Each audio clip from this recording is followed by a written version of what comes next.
Hey, what's going on? That's not the right die.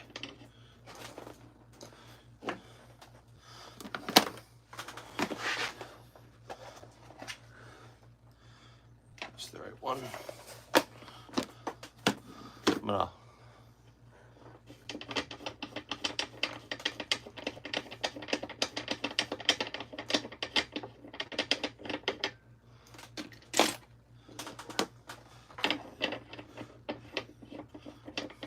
How are you doing?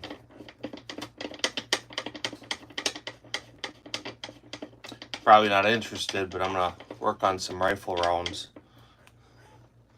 So I reload ammo.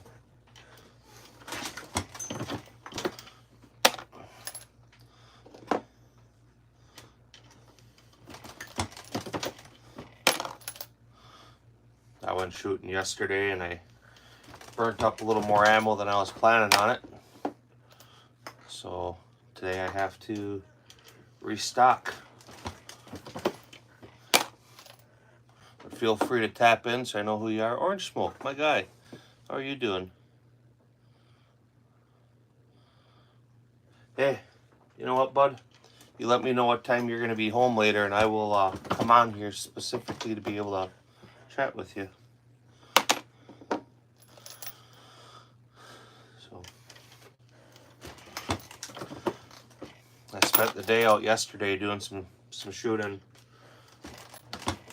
I burnt up a few hundred more than I was planning on, so I want to make sure next weekend when we have that rifle match that we have plenty of extra ammo.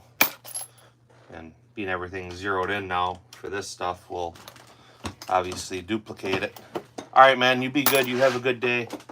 I'll catch you later. What time are you gonna be home? If I do a live later, what time should I do it so you can catch it?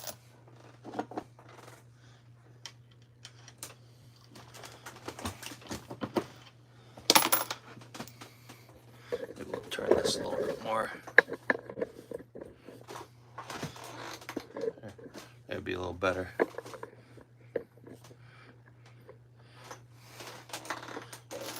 If you guys are jumping in, don't be afraid to say hi. Remember to double tap that screen. If you want to chat, let's have a chat.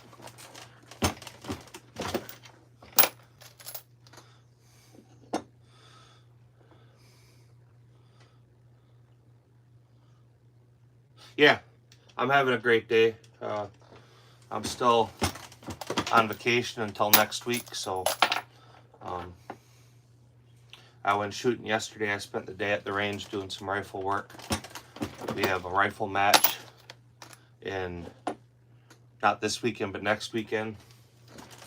So get some ammunition restocked for that. I have a small container of brass here.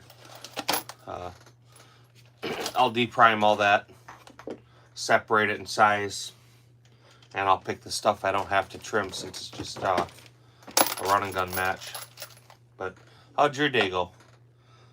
You got plans for today? Do me a favor, double tap that screen. YouTube is anti-gun. They do pretty much everything they can to not promote gun channels.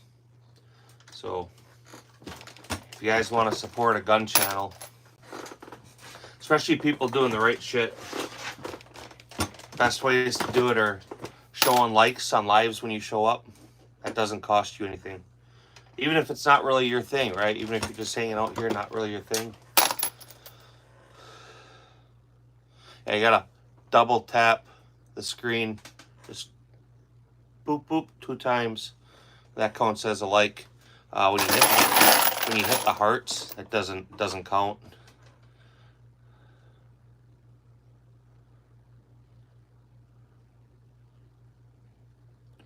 Yeah. So you want me to walk you through this step a little bit? So this is fired brass that was fired in the guns that I'm going to be using. The first step you do is you put a little bit of lubricant on your brass. There's a bunch of different ways to do this. I happen to kind of like the stuff I'm using right now. It's easy to use. And you put it in a Sizen decapping die. And what it is it forms the case back. And then it forms the case back to the right dimensions. Make sure the neck where it's squeezed in and down is in the right spot. And then it deprimes the primer. After that, you measure it to make sure it's within a spec. If it's too long, you can either trim it or throw it away.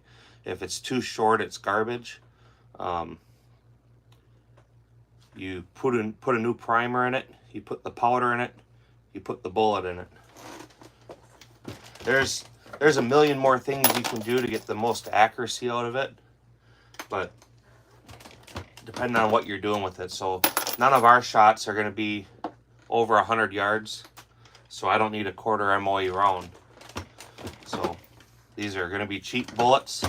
It'll be a 55 grain. It'll be a real hot charge, lot of powder, and that's because my guns have compensators, and the compensator works with gas. So the more gas you can put through the gun, the better the compensator works. So light bullet, lots and lots of gas. It's like, it's not cheating, but it's a cheat code, you know.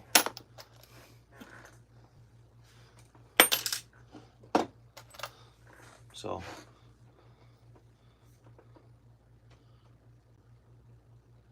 yeah, it is. So man, I really got lucky when I learned how to reload. I started reloading, oh fuck, 40, 30, yeah, like 25 years ago. Actually, a little over that, like 27. He was the uncle of one of my cousins, an in-law cousin. And I've been out hunting with my cousin-in-law. And I was talking to him. I was just getting into shooting and stuff. And he told me how his uncle reloads and shoots a bunch of different competitions and stuff. So I told him I'd be interested in learning. And he hooked me up with this guy. And I bet you I spent a year. Every time I loaded ammunition, I'd go over there and he'd walk me through it and teach me all kinds of tricks of the trade, and mentored me. Really took a lot of time in mentoring me. And it was funny because as I got going, I'm over there using his equipment. He'd just start giving me old equipment that he had that he didn't use anymore. And it got me going. And eventually I started buying my own stuff. Obviously, eventually I stopped going over by him. And I've been reloading now for 27, 28, 30 years. So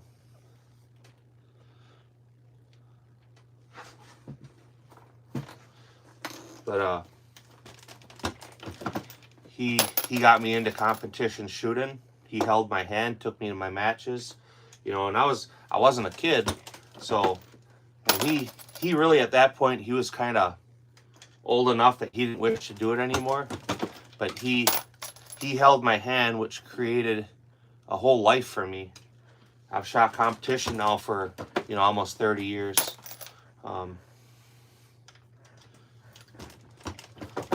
And because I do it, my kids do it. I try to promote the shooting sports on my channels as much as I can. I show a bunch of different match footage and stuff. Not so much, I show some on this channel. My main channel is where I usually post it. But that channel's sitting on a community guidelines strike right now, so I can't post on it. So since I can't post it on there, I'll sit here and post on here. But if you enjoy firearms or ever want to learn, man, feel free to come and ask. My name is Steven. So I'm in Wisconsin. I assume you probably know where Wisconsin is. So this weekend, my daughter and I have a pistol match on Saturday. We might shoot a match on Sunday. I haven't decided yet. And then next week we have a 2-gun match. So next week is rifle and pistol.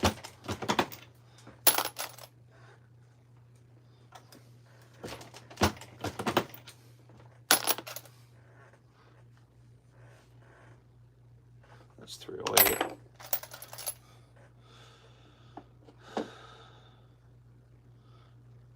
Cody from New York, or North Carolina, I'm sorry. Well, Cody, it's nice to meet you, man.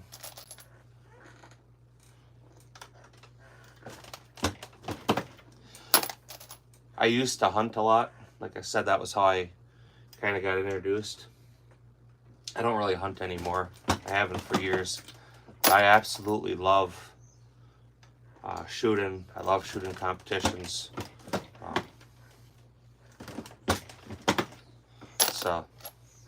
It's a pretty big part of my life. So I have other stuff. I have motorcycles and stuff I enjoy riding. But my oldest is 24 and my youngest is 11. So they're all in prime shooting age. So kind of being selfish, but I want to spend as much time with them as I possibly can.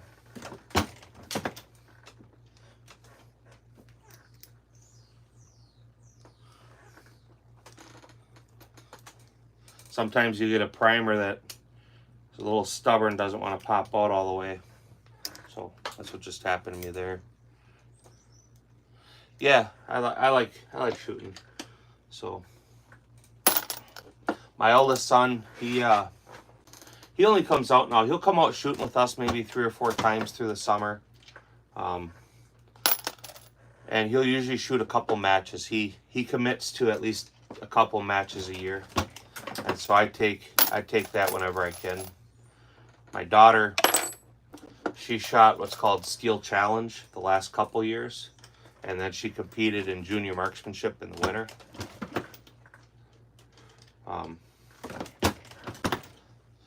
My middle son, he's 15. He's been my primary partner at every match for the last 2 years, but now he's 15 and he's working. And you know, them people like to make these kids work on the weekends, so which just kind of the way it is. Sucks for me, but it's kind of the way it is. So he's got a trip. He's going to Spain for 10 days here next month. So kind of let him work as much as he wants right now to have that money for that trip.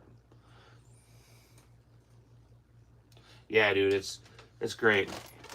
And don't get me wrong, right? If I ask my daughter, hey, you want to go shoot a competition this weekend, or you want to go hang out with your friends, she's gonna pick her friends. My rule with her is she has to shoot at least twice a month. So we shoot almost every weekend. So as long as she can get out and shoot twice in a month with us, I'm okay with that. The same with my middle son. That's the same goal for him right now, is make the time to go shoot twice a month. And that way I can justify letting him go and work or do other things. But when we shoot on Sundays usually. And you're up early. You're up at like 4 a.m. So they can go hang out. They can play video games and stuff. But they're not hanging out late on a Saturday because they need to get to bed. It's responsibility, you know. You push you push your child for excellence, and they'll usually do it. You know, you push your family for a goal together, like, hey, you know, let's go get some practice in or something, and they do it.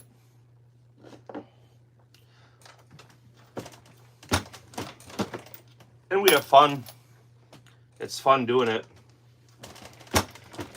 Obviously, everybody wants to beat dad, and if they can't beat dad, then they're trying to beat each other. So my goal is to always shoot better than my kids, which, you know, I won't lie, my middle son has beat me a few times, so has my oldest. But I got to be having a bad day, and they got to be having a great day. But with that, it makes them strive to do better. So if you guys are just jumping in, man, tap in, say hi. For sure, if you wouldn't mind, I would respectfully ask that you double tap the screen and put a like on this live.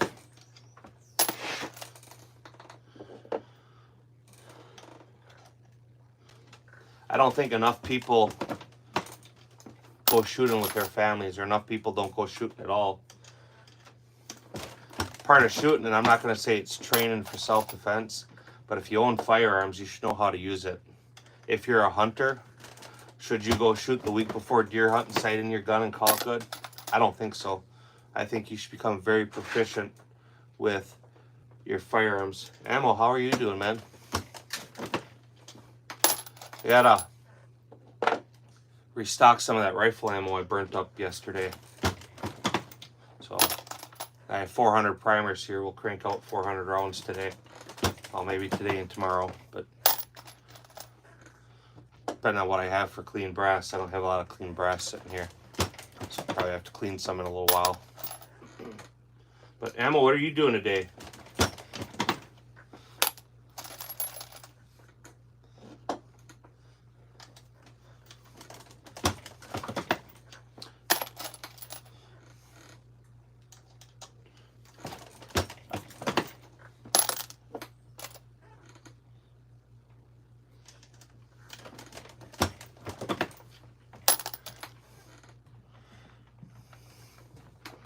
Cody, do you do any shooting? Are you a shooter, hunter?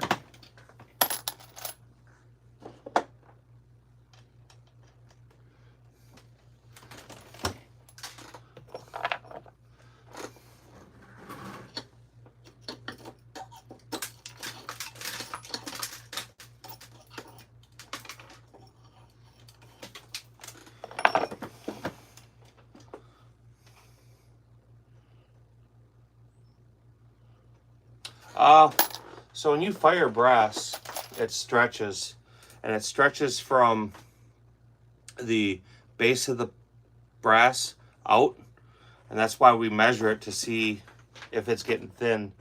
You'll find cracks in the neck. If the brass is dented, so if the mouth is dented in, or even if like the brass itself is dented, a lot of times it'll come out.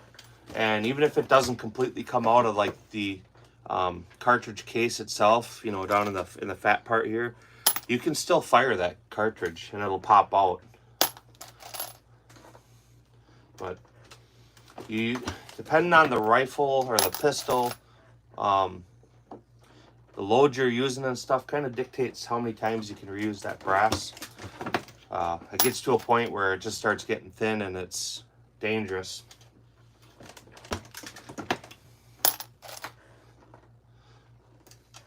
But if the brass is too short, then you can't make it longer. If it's too long, you can trim it. If it's brass that I've already trimmed, and then because it grows as you use that brass, I won't trim brass twice. I only trim it once. Not feeling great though. Woke up several times queasy. You guys sick, huh?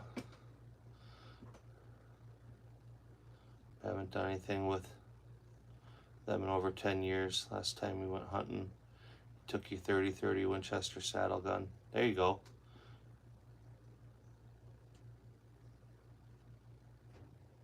Deep fried Oreos. You think it was the Oreos or the burger that got you?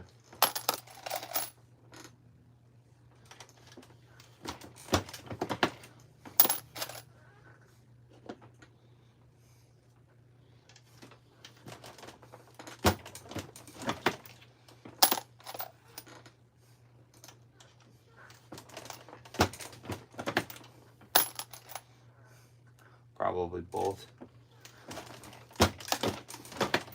Were they good at least, or do they taste like shit too?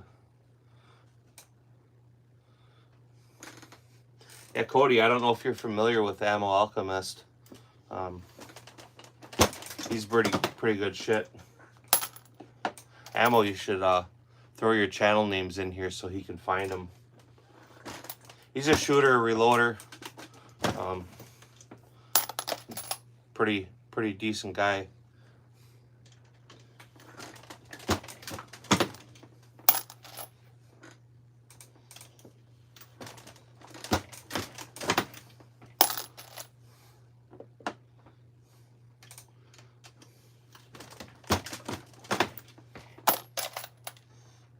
There you go.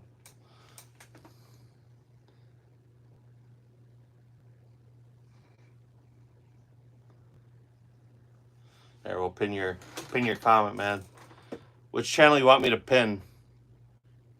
Cause you got a couple. Tell me which one you want me to pin for you, and I'll pin that one. Otherwise, I just pinned the first one. He's like I was saying at the beginning of this, YouTube really hates gun content. They don't mind showing people using firearms inappropriately. That kind of helps push a negative stereotype. But the guys who, like me, who take your kids shooting, spend the time on the range, doing stuff the right way, they really suppress that content. And it's gotten significantly worse this year. Ammo, he's constantly getting strikes for bogus shit.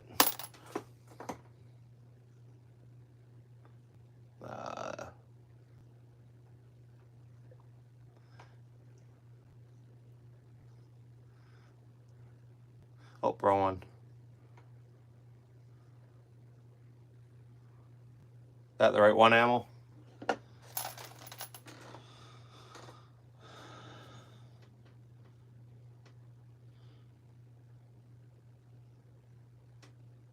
There you go. Hit factor is all right.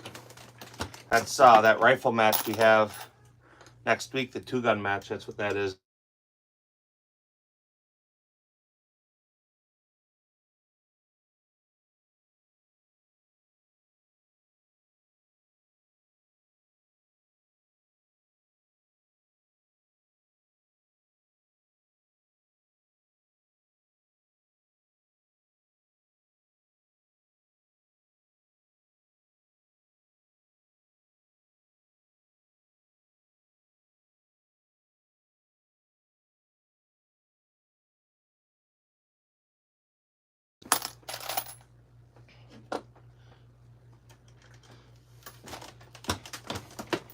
The IDPA gets, you know, that used to be my main game because it was more places that shot it, and I shot state and regional and nationals at it.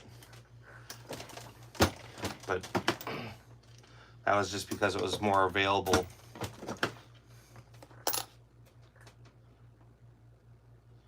Yeah, YouTube. It is what it is.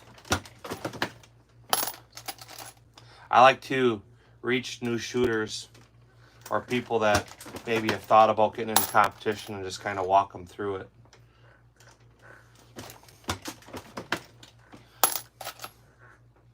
Or like Ammo or me, I mean, you reload ammunition so you can shoot.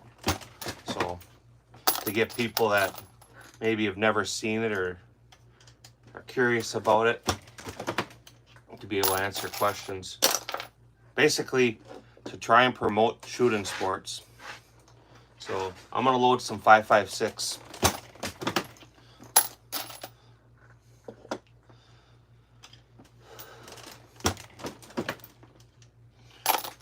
shot yesterday. I went and had a range day, rifle day. So I'll restock some of the ammunition since I have time today to refill that. I don't have a lot of clean brass. I would usually be cleaning brass while I sit here and deprime, but tumbler's loud, so I'm not going to run it.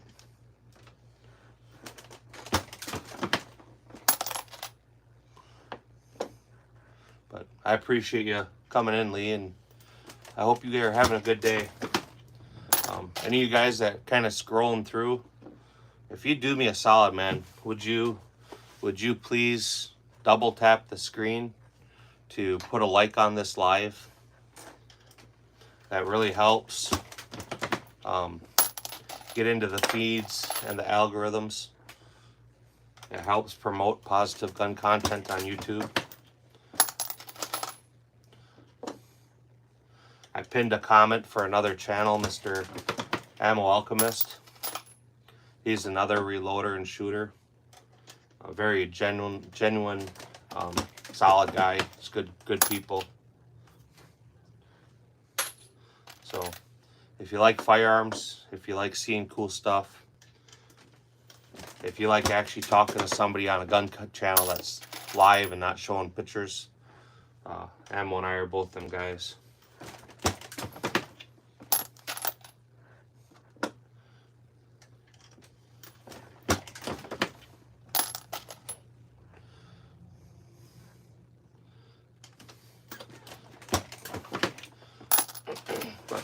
How's your guys' day going?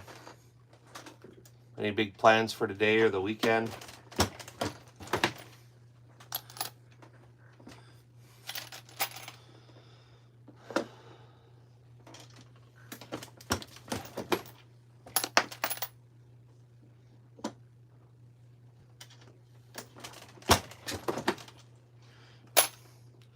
You guys own firearms? What kind of firearms do you own?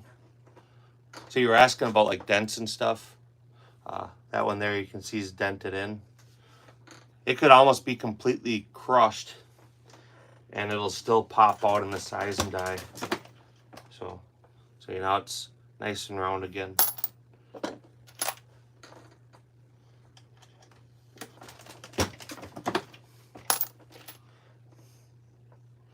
I'm loading some 5.56. I had a range day yesterday. We worked on rifle stuff. I worked on rifle stuff. I was by myself. But my son and I have a 2-gun match next weekend.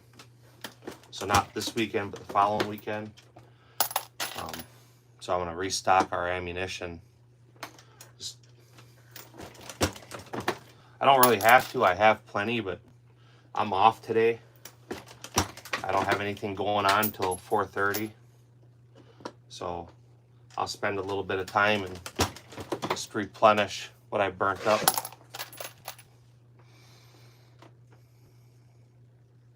No, never. So I shoot rifle. I used to shoot it the most, and now I actually shoot it the least. I do a lot of competition shooting with my kids, so primarily we're always shooting pistol. So that's usually what I'm working on when I'm reloading, but I wanted to shoot more rifle this year, more rifle matches. I like the pistol matches, but to go out and shoot 2-gun matches, so rather than having to go compete with just a pistol, you get to go compete with your rifle and pistol. That's more fun, more shooting, more fun, right?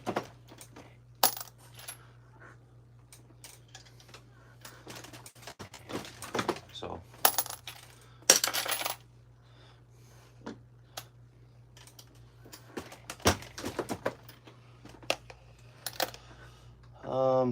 I just picked up the FN57 MK3. So far you love it. Yeah, it's funny you say 5.7. So I've been plucking as I'm going. I've been plucking 5.7 brass out of my container. I have a PS90. So last time we were out, we were shooting that. How's the trigger on that? Do you like the way the trigger is?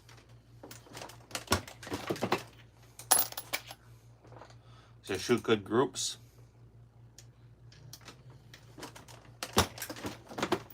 Generally speaking, FN makes pretty decent firearms.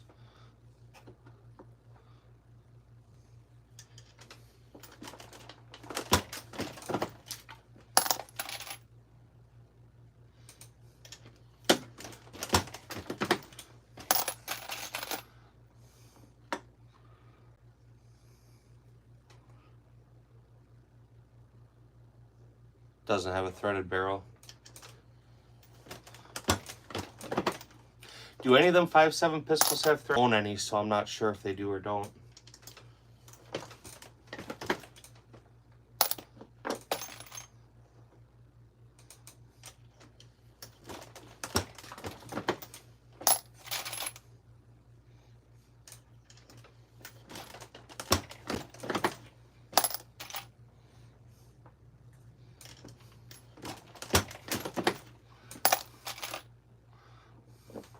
When you size brass, you have to actually put a lubricant on them or they get stuck in the press.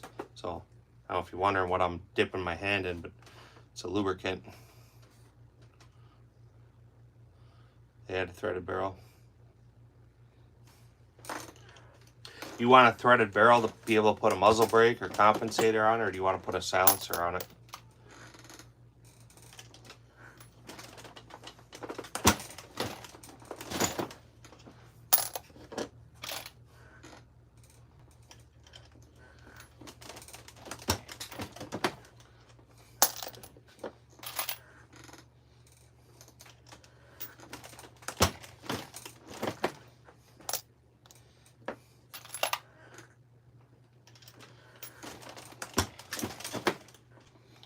So we got 17 guys here, man. If you're one of them guys and you haven't put a like or a double tap on the video, I'd respectfully ask that you would.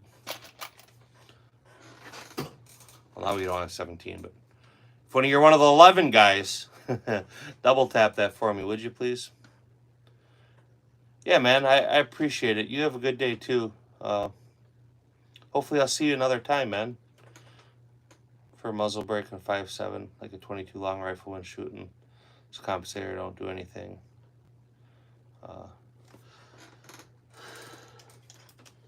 Well, they make enough gas that you would get some benefit out of it. It's not going to be like having a muzzle brake on a 50 cal, right? But you'd still get something out of it.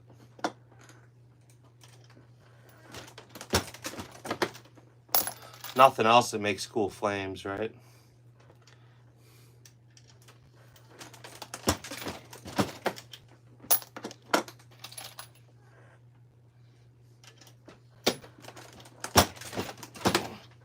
So this is actually my backup channel.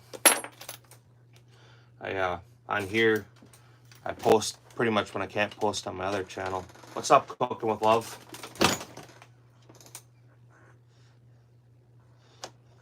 How are you doing today?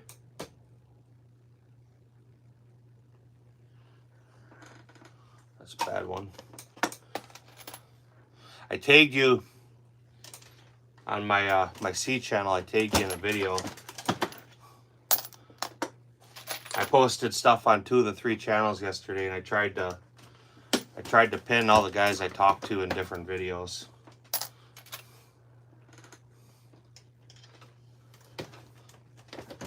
So, what time you gotta go to work?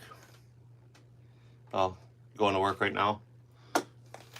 I'm off. I'm still on vacation till next week. So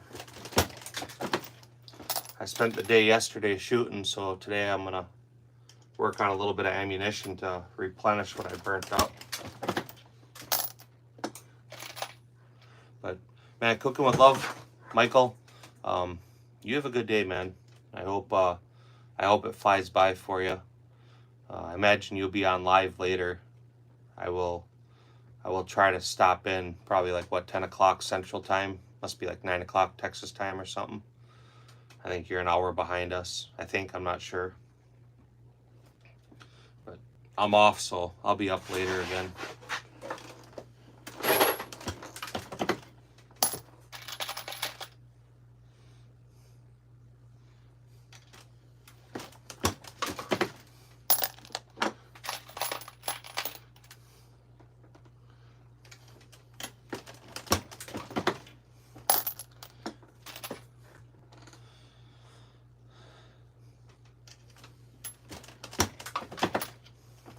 How's everybody else doing, man? You guys got plans for the day? Now, cooking's going to work. Ammo, I think, usually works in the late afternoon, evening. I'm on vacation.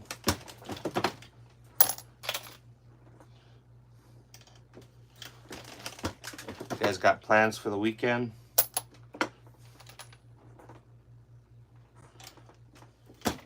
What's the weather like? It's nice out here today. I think right now it's like 75. It's humid. I don't know what the humidity is, but it's humid. It feels humid. But it's gorgeous outside.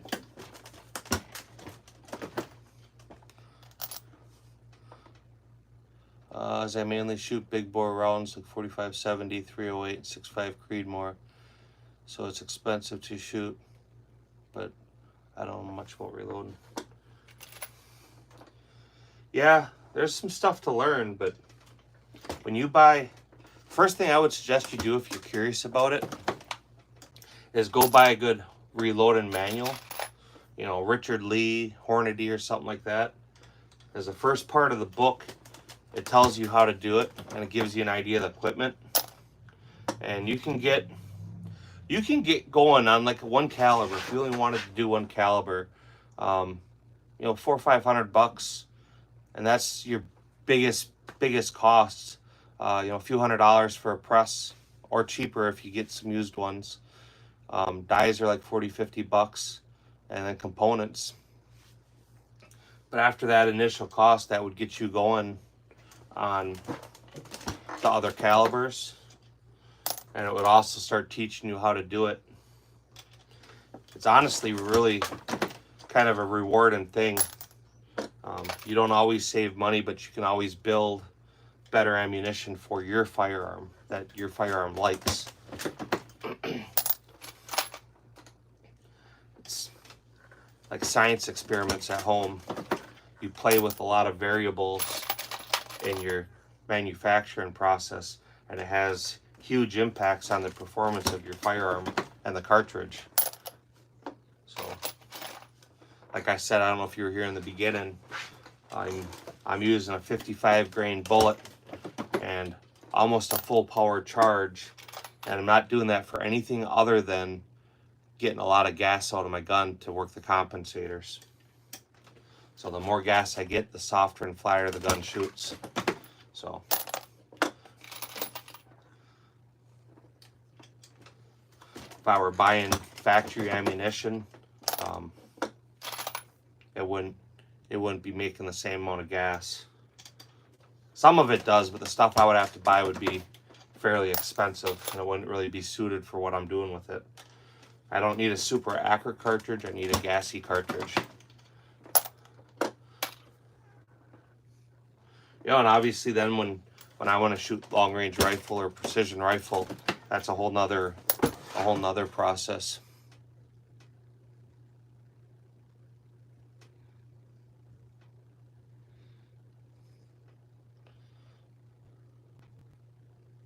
There you go. I always like it when people give me brass. Even like when we're picking up brass at the range, I won't skip over piles of 22 brass. I'll pick that up too. And I have buckets of scrap brass. I think we have one more 5-gallon bucket to fill up. It's about half full. And I'll give me, what is it? That'll be 6 buckets. And I'll take it in, I'll just cash it in for scrap brass.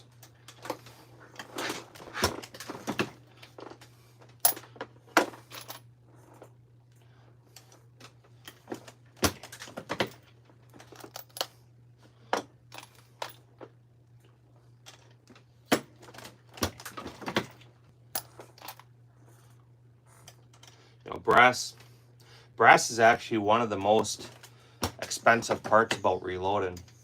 Primers are expensive, powder is expensive, bullets can be expensive, but if you have to buy brass on top of all of that, it's almost cheaper than to just shoot factory ammo. But if you have piles of brass, or you're not paying the brass price for the brass, it's cheaper. Welcome back, Ammo.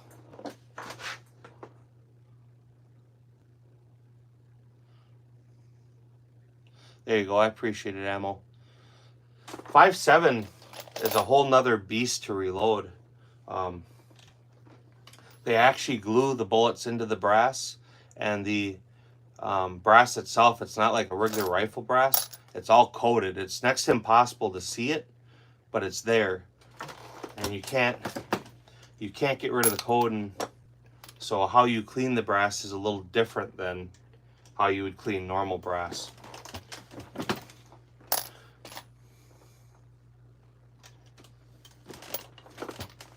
So if you were gonna get into reloading, that would probably be the last. Let's talk 5.7. That would probably be the last cartridge I would advise anybody to start with. It's a finicky cartridge. It's a very high pressure cartridge. So there's a lot of things you can do wrong with them.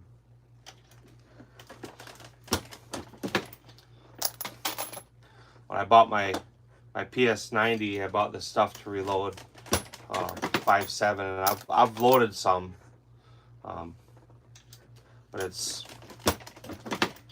finicky. That's why I got 5.7 brass mixed in. Maybe some point in the future here, I'll do some 5.7.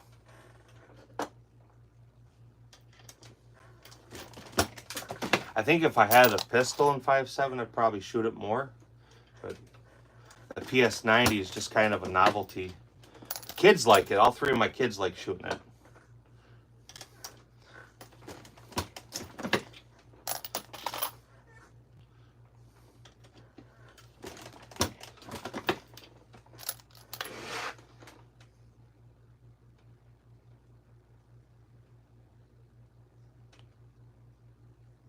Yeah. No, I have to submit the paperwork. I have the paperwork filled out. I just haven't done it. I really don't like dealing with the NFA process. And it's not hard. It's not whatever. But I mean, I'm not going to live forever, and so my kids will get the guns, right? And if it's a registered short barrel rifle, then they have to do paperwork on it too. So I should. That's, like I said, the paperwork's filled out. I've had it filled out. I haven't submitted it. If I shot it more, maybe I'd shoot it more if I had the 10-inch barrel, but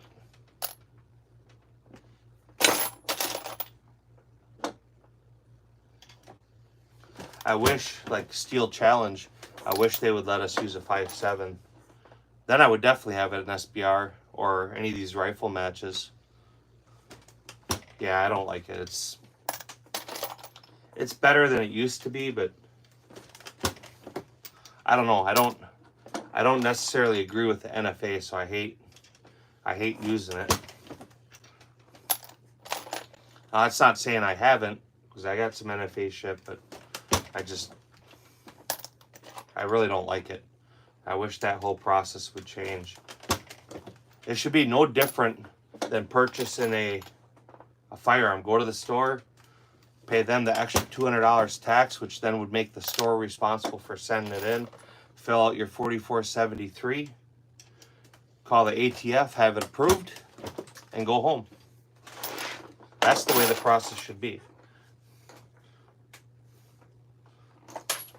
All this crap of fingerprints and passport photos, that's not right. And NFA stuff is weird too, because Like right now, my kid can come and grab that PS90 and go to the range and shoot it. If it were an SBR and I wasn't with him, he couldn't do that.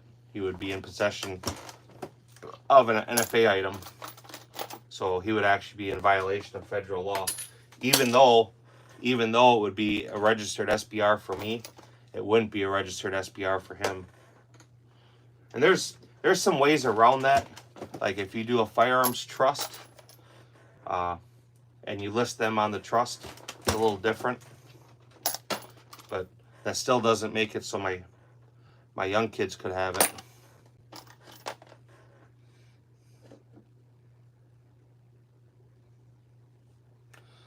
Yeah, I agree. I don't think you should either, but I'll be honest, if it was just cash and carry, it would bother me less. To have to go through hoops and hurdles, I don't like that.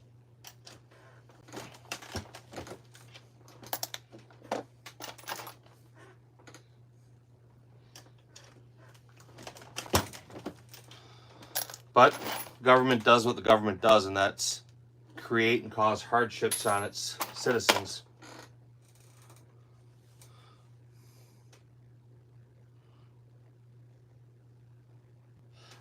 My understanding is that didn't go through. Sounds like they passed National Firearm Registry and then voted down the Hearing Safe Act. At least that's what I saw this morning. Maybe I misunderstood what they were saying. But being they had the photos up of all these turncoats,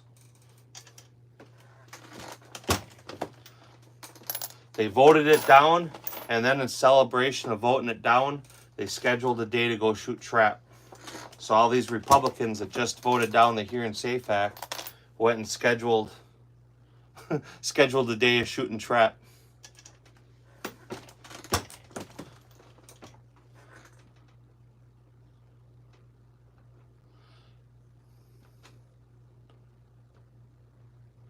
Yeah, they fucked us. Fucking turncoats, man.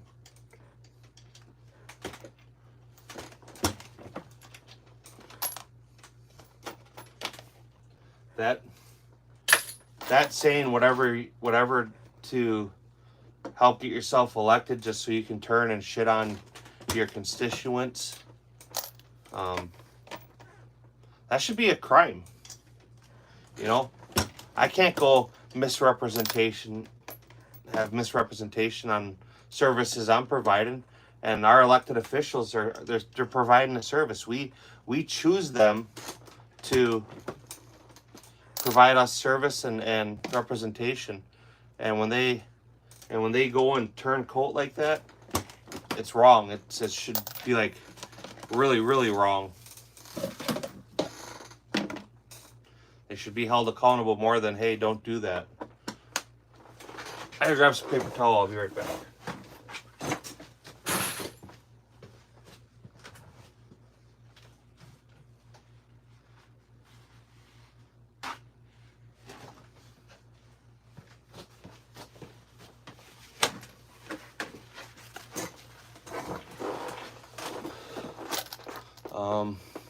Yeah, most of them do care more about Israel. Yeah, you can't have the First Amendment without the Second Amendment. You can't have any of the amendments without the Second Amendment.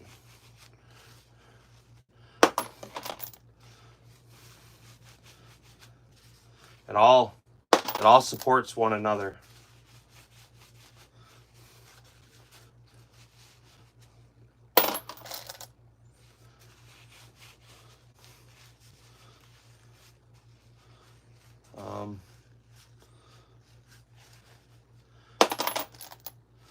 Yeah,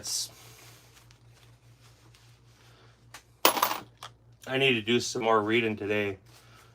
When I get done with this, I want to know more about this National Registry. Because that in itself is an act. They weren't supposed to be able to do that.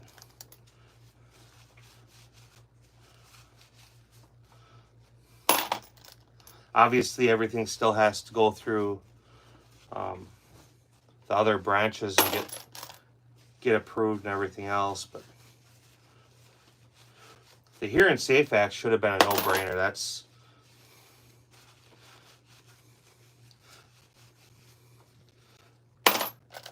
anybody that votes that down or doesn't agree that people should have suppressors truly don't understand what suppressors do.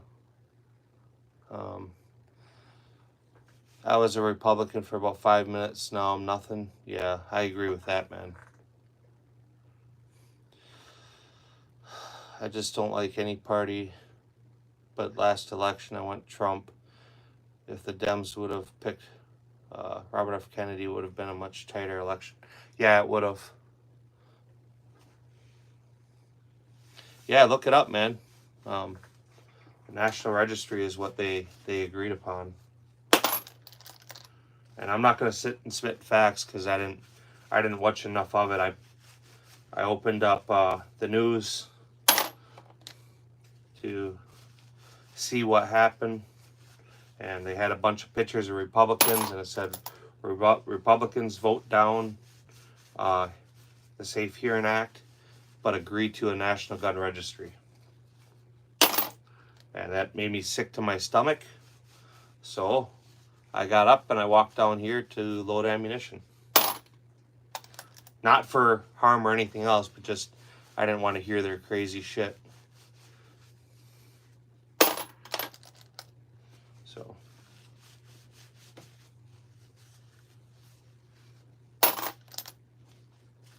but it's disgusting.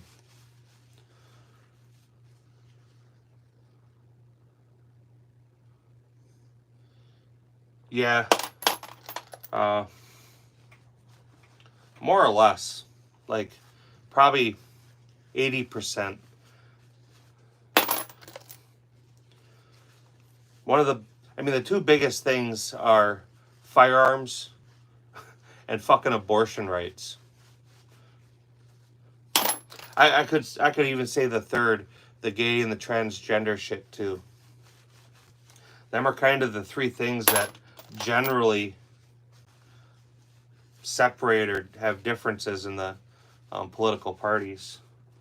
But that stuff has become so skewed that sometimes it's really hard to tell.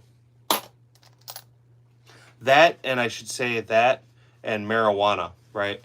The Democrats are all about letting people use dope.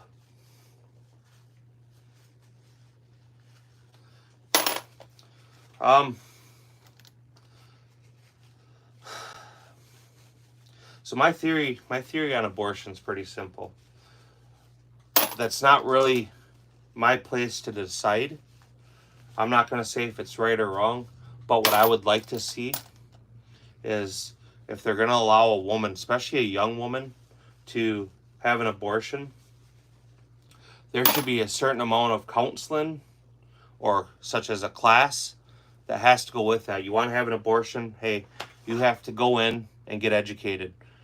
You know, are you aware of child adoption? Are you aware of assistance? Are you aware of a lot of other things? And most importantly, do you understand how contraceptive works? And it shouldn't be a one-time thing. Anytime a woman has an abortion, it should be something like that. Have to sit down and not a 3-minute speech while the doctor's prepping to get ready. It should be a fucking class. You had no problem fucking and not using contraceptive, then you should have to sit there for a 4-hour class and learn about different ways you could adopt a child out or do this or do that. But in cases like assault and rape, or even such as the baby's going to be developmentally disabled or maybe not have a chance at life, it'll die.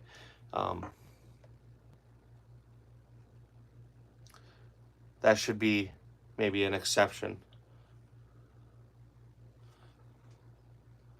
So that's what I'm telling you, right? I'm not saying agree or don't agree, but that's my stance is if they're going to do it, there should be more than just being able to go and do it, you know. Like I said, in cases where the baby's going to be extremely disformed or not have a chance at survival. I can handle that a little bit more. For a woman to go out and get pregnant and then decide, hey, this isn't what she wants to do, and there's a lot of women like that, or a woman decides, or a man decides not to use contraceptive, then that should be a whole nother thing. You did it willingly, you know.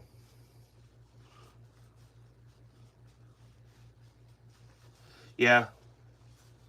So, like I said, Ammo, you too, you know, being a man,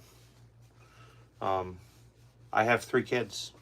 I have 3 kids because either I used contraceptives or I pulled out, right? All with the exception of my daughter. My daughter was, and I hate to say it, she gets mad when I tell her this, but she was an accident. The wife had been on birth control. We, you know, she'd been on the same stuff for years. Nothing changed. She got pregnant.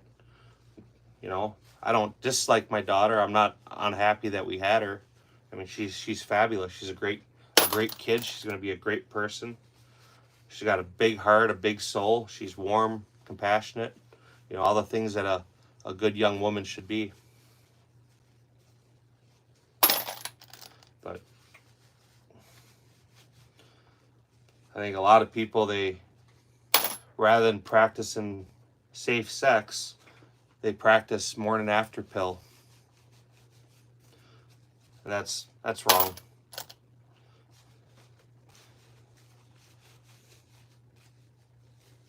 I mean, I think, I don't know, I won't even say that. It's just, it's one of them things, and I'm not definitely a pro-feminist or anything else, but I do think that it's kind of hard for me to tell any woman what they should do, but I think there should be something more than I want to get rid of this. Yeah, I agree. I absolutely agree. One thing that I think too is a woman shouldn't be able to make that decision to terminate life without some extent of an involvement with the father.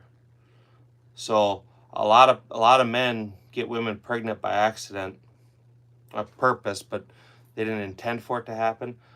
I know a few guys who would have loved to have had the child. I mean, okay, mom doesn't want nothing to do with it. They would have had it.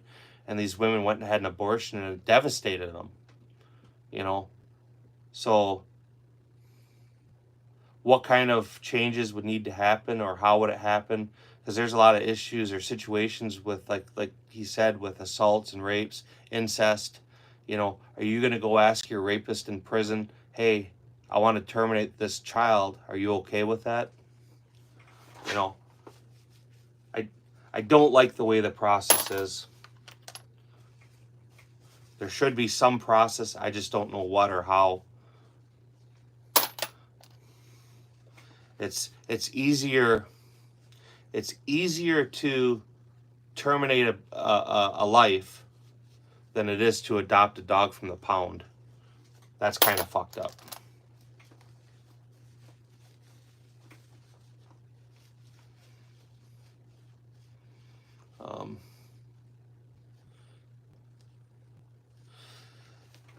Yeah, see, that's the thing, you know.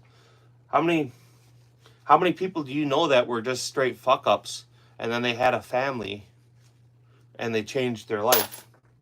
I know a bunch, and I also know a bunch of people who were pretty decent people, and then as life went on, they turned into complete piles of shit. So, again, I don't know. I think that would be maybe a part of an education of, hey, you know, I don't know. Like I said, that's a tough one because I really don't know.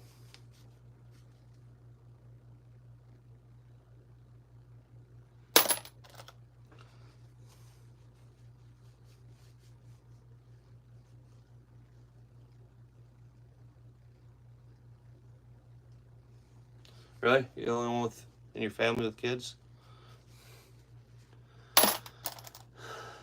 I have 2 older sisters, and they they both had 3 kids each, and I have 3.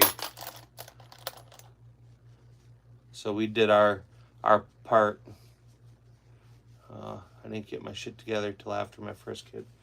Yeah.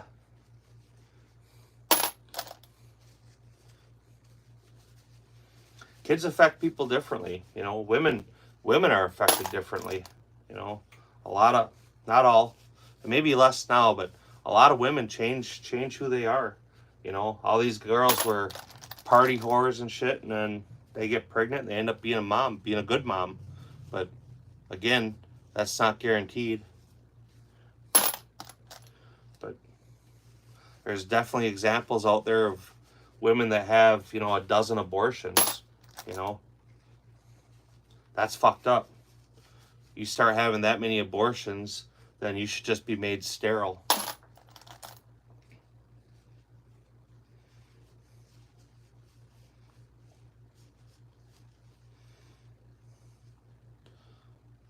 A little scare that changed you in high school. I was fortunate. You know, I was married already a few years and stuff. Our first child was planned. But with that, you know, part of deciding I wanted to have a child with my wife, you know, we worked hard. We bought our first house, you know. And I got married in 1997, and I'm still married. I spread our kids out to be able to provide for them the best I could. There's a 10-year age gap, 9 years actually, I guess, age gap between our oldest and our middle son. And then there's a 5-year between our middle son and our daughter.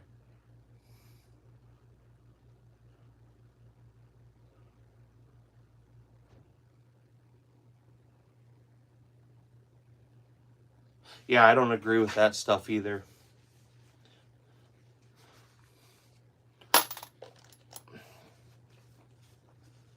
A person's going to drink and drive at 21 just like they would at 18.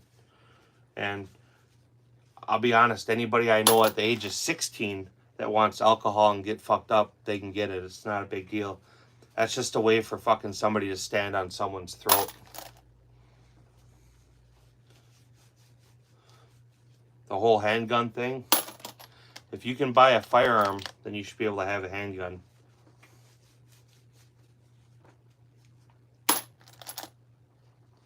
If somebody's not responsible enough at 18 to have a handgun, then they're still not responsible enough at 21.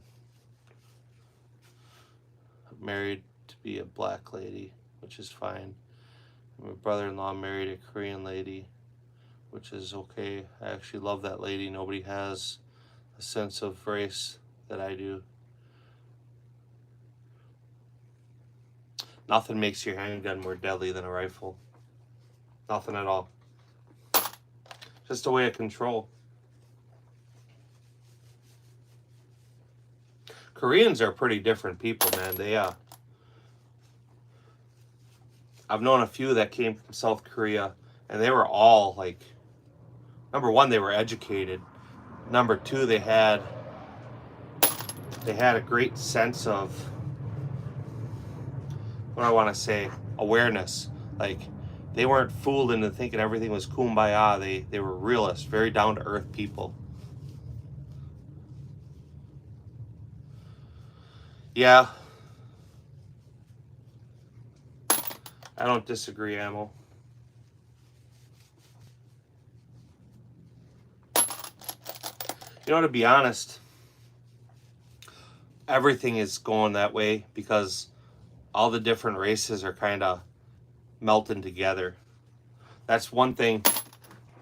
Not racist views or anything else, but if you're white, you have white heritage and you celebrate some of that. If you're Indian, you have that Indian heritage, you know, be it Native American or, you know, actual like red dot Indian or whatever, Japanese, Chinese, they all have heritage and culture that most of them throughout their life at some point or another start taking pride in it. They accept it and embrace it, and it's part of their identity. When you blend different races together, A good example would be like a black and a white, a mulatto. They never truly fit in with the black person or the black culture, right? And they never truly fit in with the white culture. They have no heritage of their own. You know, black holidays are different than white holidays. Uh, Chinese holidays are different, you know. So it kind of makes people an outcast. I'm not saying that's good or bad or right or wrong, but part of what makes a person is their history, their genetics, their heritage, you know. So when you start losing that, you start losing some of the core values, because every race has, I mean, good values, right? They try to instill, or values of some sort, good or bad, but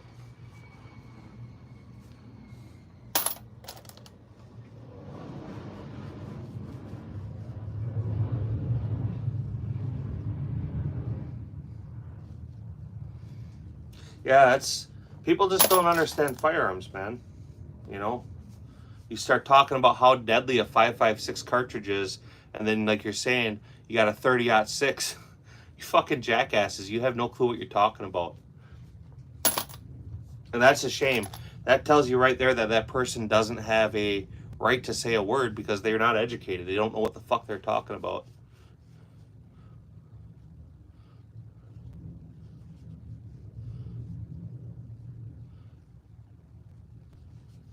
Yeah. So you know what I'm saying then. Kind of makes it an oddball out, right? You know.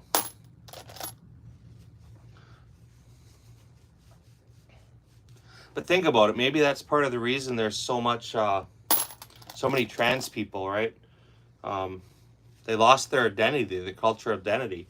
It's not okay to be a white European and celebrate white European things. And so when you take that cultural identity away from people, they search and struggle to find a new identity. And because everything about your color, for certain colors especially, is negative, then they try to be something else that seems to be more socially acceptable, right?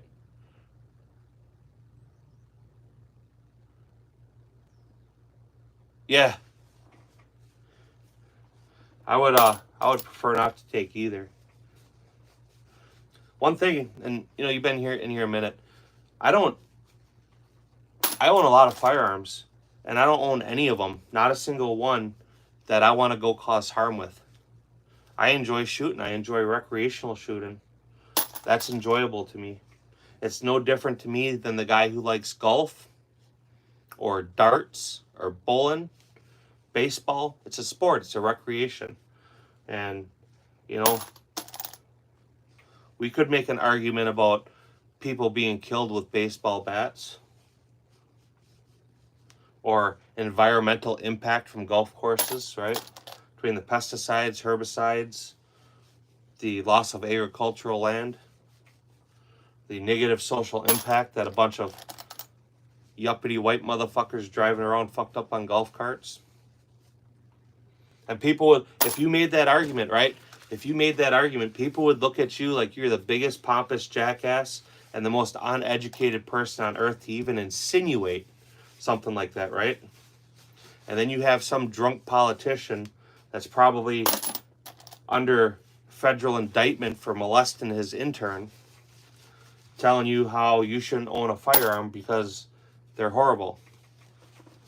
If you look up statistics, national firearm statistics, and leading causes of death, statistically speaking, in America, when you look at the actual statistics of firearms to deaths and how the deaths are, in America, you are more statistically likely to die of AIDS than firearms. You are more statistically likely to die of a car accident. That's actually, the risk of car accident AIDS is higher than the risk of firearms, statistically speaking. You are more likely to die of a drug overdose than from a firearm.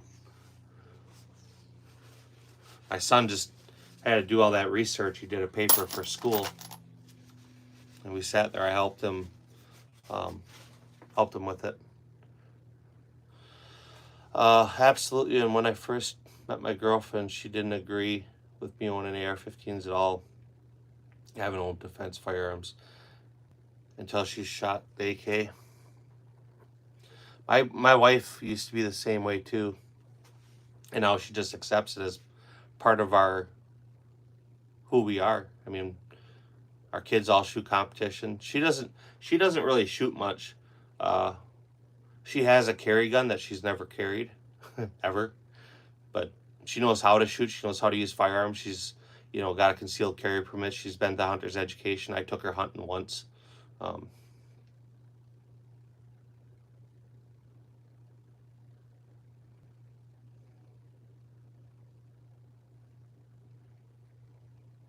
Yeah. And that's what they're doing here, right? People, in order to gain control of a populace, you need to change their history. You rewrite their history. And the proud people that kind of stand on, they're proud of who they are or where they came from or their whatever, you make them out to be a bad guy, right? If you and I, we're having this conversation, right? There's 8 people watching some of the stuff we said, right? These people are hearing it. How many of you, 8 of you guys, how many of you are thinking right now, oh, this guy must be racist, right? Making comments about race, ethnicity, and all that. And I'm not. I'm just kind of a realist. Yeah, and she is like, why do I carry? Do you want to cause harm? And I was like, comes down to my life or their life. Bad guy has to lose. But I don't want to cause harm either. I carry a firearm. I've taken life and it didn't make me feel good. It still doesn't make me feel good.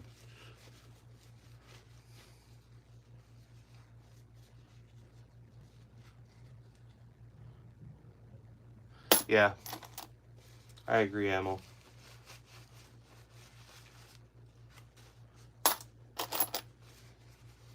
When I used to hunt, I honestly hunted because as a young man with a small income, going out deer hunting and turkey hunting and duck hunting and stuff, it was a great way to provide food for my family. I could go hunting in the fall, and I did a lot of it, and we would have food all year, between pheasants, ducks, turkeys, deer. I was able to feed my family. As I got older and my finances changed, the need isn't there as much. I should still hunt. Situations changed, places I had to hunt changed, and I don't know.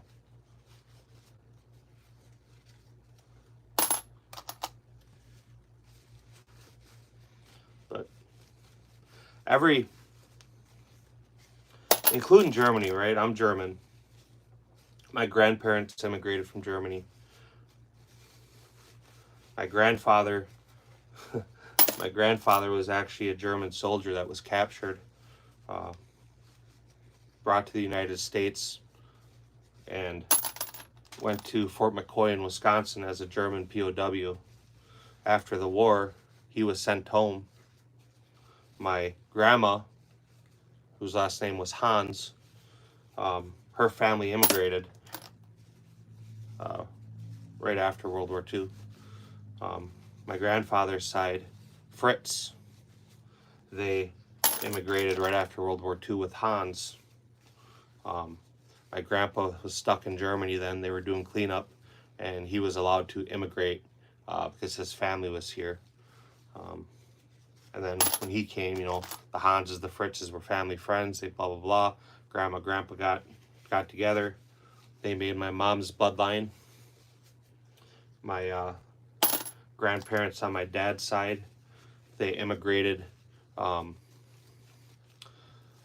think it was 1937. So, and they immigrated from Germany as well. Enjoy hunting and get away from the woman as I grew up. With women, as I never had a father besides my grandfather, and he was a construction worker, so seeing him on weekends, so hunting was an escape. Yeah, that was, I admit it too, that was a thing. So, you know, your first couple years of hunting is always the most expensive. You got to go buy your orange, your gun, your equipment. So there's an investment, and I was the same way. It was a great way to go do something. It wasn't super expensive after a few years of doing it, because my duck boat was paid for, my decoys were bought, my, you know, our hunting lease would be paid. That was an expense. But my deer rifle, my orange, you know, all that stuff was purchased. So I didn't have money to go on vacations. I didn't have money to go, you know, do all these fancy things. But I'd go spend the fall in the woods, you know.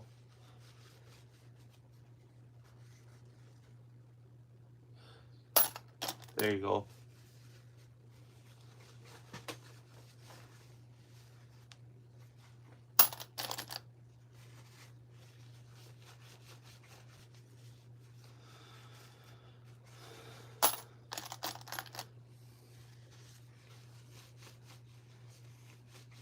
But yeah, my my grandpa was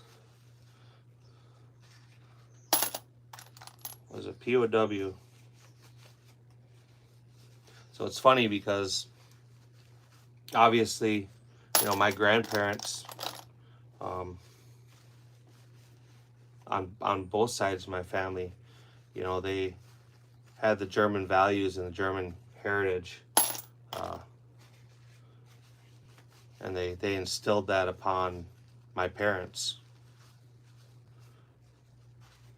And then technically, you know, we were born, my mom, she didn't speak much German, but she had a German accent, which is funny. Not a strong one, but like some of her words and stuff, they had that German tone to it. But that's because of how she grew up. You know, you grow up in a house, and you know, kind of become a product of your environment. But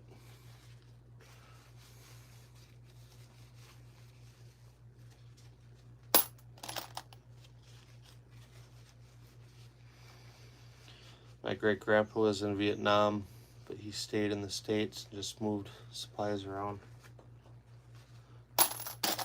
Yeah.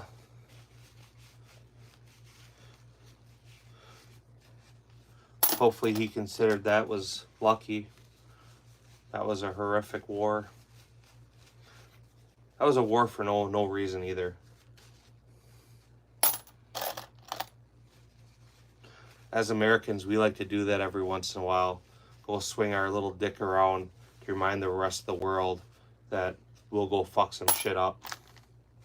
Now, I'm glad it's all worked out in our favor, but we kind of act like a schoolyard bully. We don't go start a fight with somebody that's going to be a fight. We go pick on the little guys that we know we can just straight fucking demolish.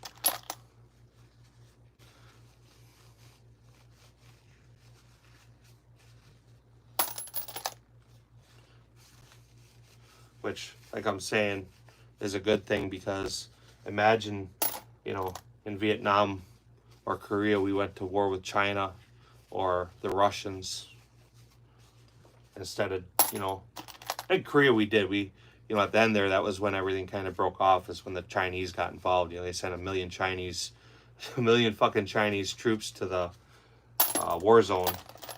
And suddenly the U.S. is like, okay, hold on.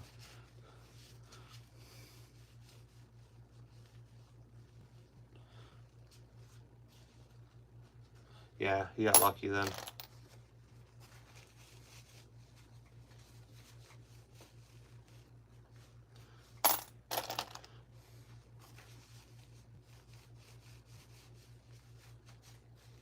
So after you size the brass, there's lubricant on them. So I go through and I just wipe that excess lube off. And then I'll load the cartridges. When I'm done loading them, I'll throw them in the tumbler for a half hour. And that gets any of the extra lube off. But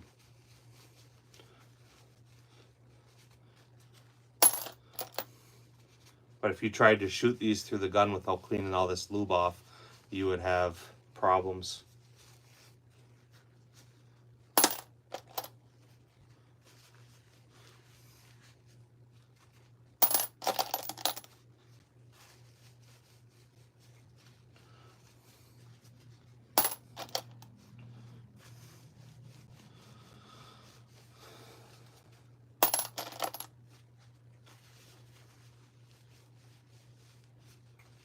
But Ammo, you going to the range today? You pretty much go every day, don't you?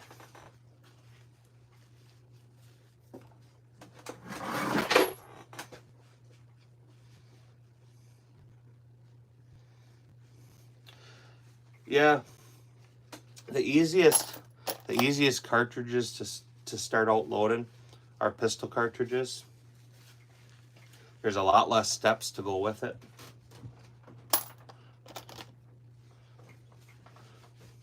Rifle cartridges, you can do a basic and you can really get in depth. There's some real crazy shit you can do. I don't like to get real into depth on it unless it's for a precision rifle.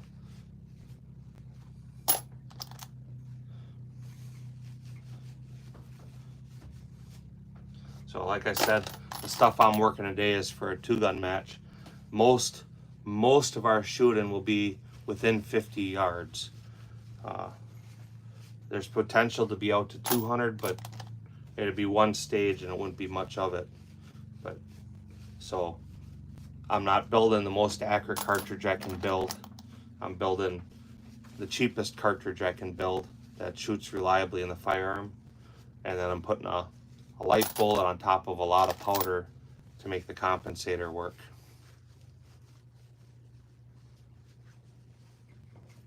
So compensator, you know, obviously it eliminates the recoil, keeps the gun flat, so it lets you double tap on targets faster, right? With less effort.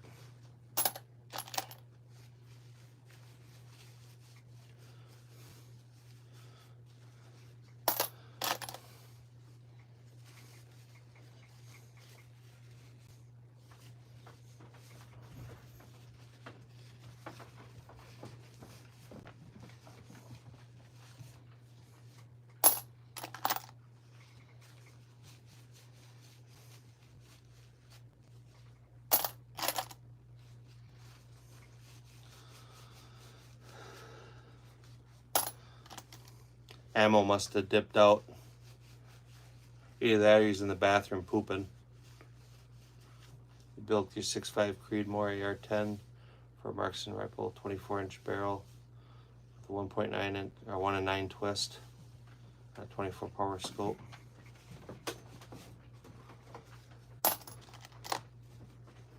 Good shooting gun, huh?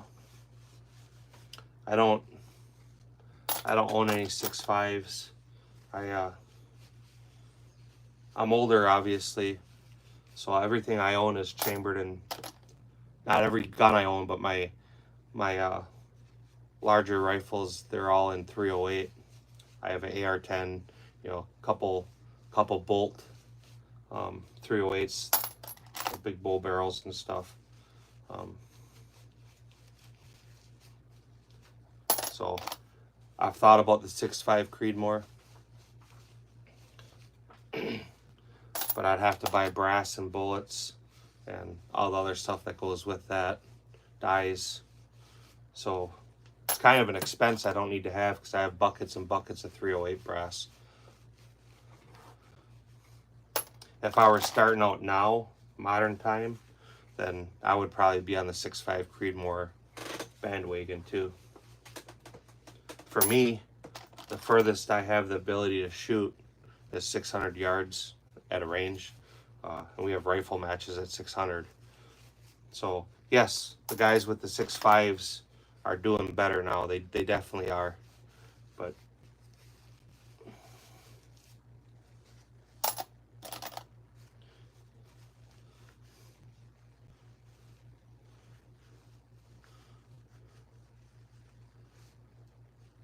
yeah, the 6.5, the projectiles definitely have a better ballistic coefficient. And they stay supersonic longer. So the downfall with 6.5 versus 308 is 6.5 burns out barrels quick. So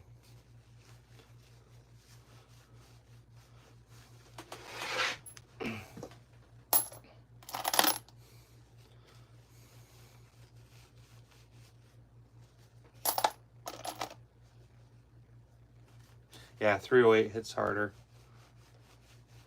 So, you know, I get reminded, and, you know, it's real easy to say, you know, 6.5 is superior, and it probably is. And it's easy to say, well, let's overlook the 308. But the 308 was around for, you know, a half a century as a effective instrument of death, you know, on the battlefield and in the small, or the hunting world, right?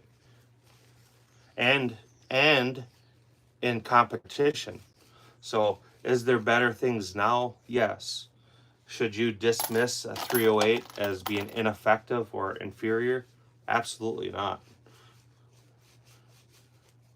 You know, when people start talking stuff like that, that's, I don't know. You can buy skilled to a point. You know, a less skilled shooter can spend the money and rise up on some abilities, but skill and experience will always shoot or outperform a less experienced shooter.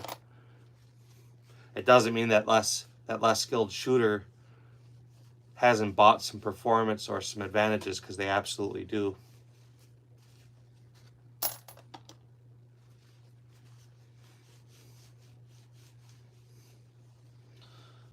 It's more of a poor man's Scar build. It says 16-inch barrel, LVPO, and a 25 round magazine. There you go. I have an AR-10. It's got a 16-inch barrel. I like the gun. I just don't shoot it much.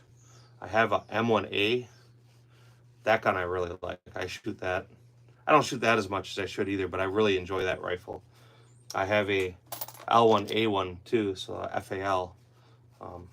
That one I really never shoot.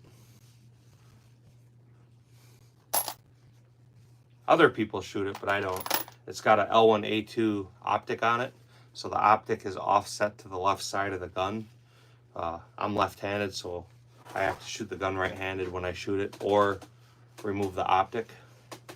So that's just not a gun I shoot.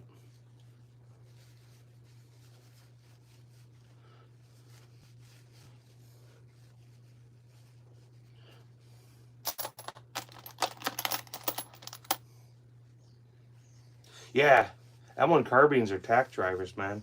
I used to have one too, and that was a super fun gun to shoot. It was a fun gun to shoot offhand.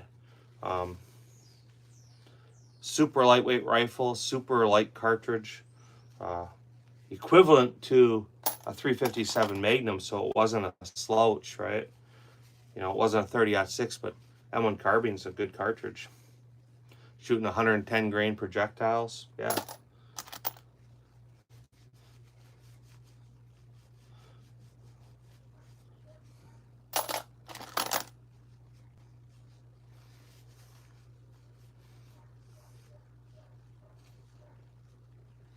It is.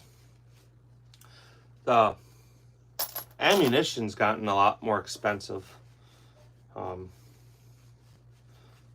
But a young person that's maybe ready to move off of a 22, if they went to an M1 carbine for a while, that would be a great option for them. You're 100% right. I agree with you on that.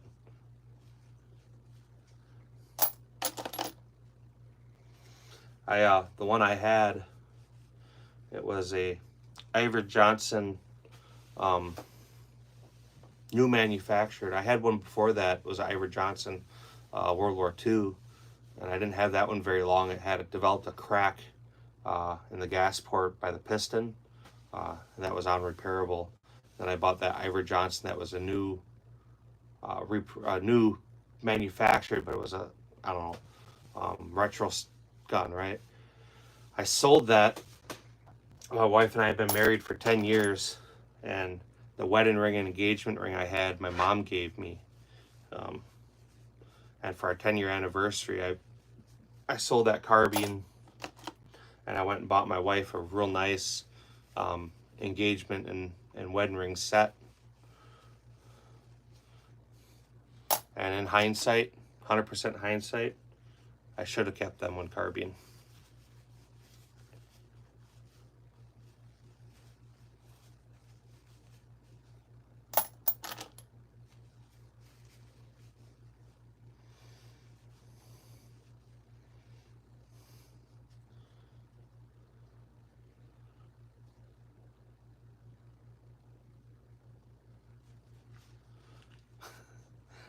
Yeah, they shoot.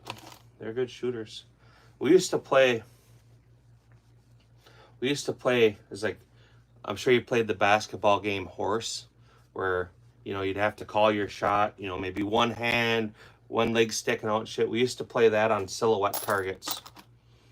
But we'd play it, you know, we can't shoot in one hand only, you know, 50 yards or 100 yards. We'd play that game, but we'd call it whore. And it was easy for everybody involved to make them hits. If one person could make good hits on it, the other guys could too. What's up, not a sponsor? How are you doing? What's big for today? You working at home today?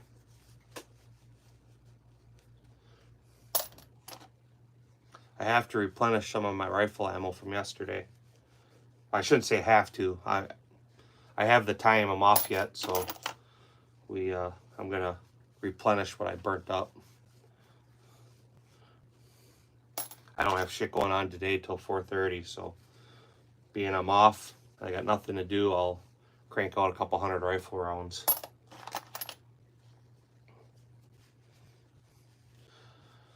Driving home from Columbus. Are you at home the rest of the day now, or you gotta go out again?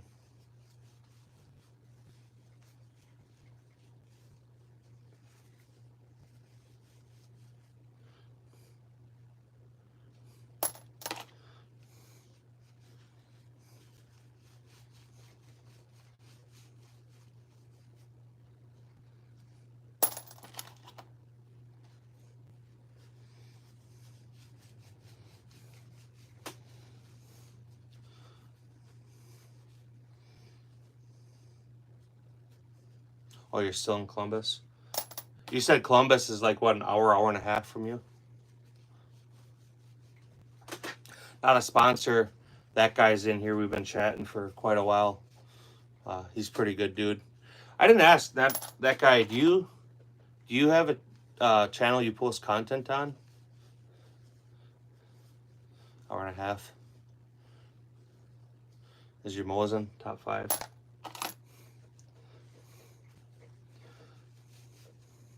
Mosins are kind of an underappreciated rifle. I admit, years ago I had no interest in owning one, and I actually bought some. Their 7.62 by 54R is a pretty potent cartridge, and most of the Mosins out there are actually pretty good shooters. The triggers aren't the worst trigger you'll ever feel. There's definitely modern production firearms with worse triggers, but most of them shoot pretty straight. I wish the ammunition for them was cheap like it used to be. My oldest was just telling me he was looking for some ammo because he wants to shoot his, and he decided not to buy it because it was expensive. I don't recall what the prices were. And then he went and looked in one of our ammo safes, and there's, I don't know, 600 rounds in there or something. He asked if he could buy some. I told him, no, I'm not going to sell you ammunition, but if you want to grab 100 rounds, go ahead. So he grabbed some ammunition.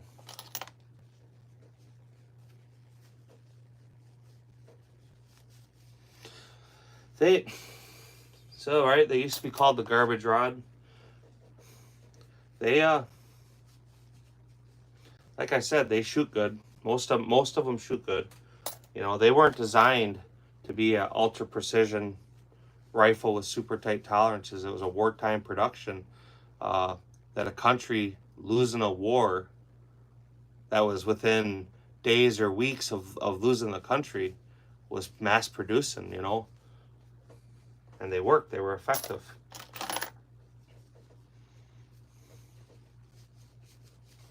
So we can, the one I have, actually I gave it to my oldest son now, but you know, my middle son, who never shooting that gun, the first times we had him shoot it, we were out at 300 yards, and at 300 yards standing up offhand, he's shooting, you know, 10 for 10 when he shoots the gun at a steel plate.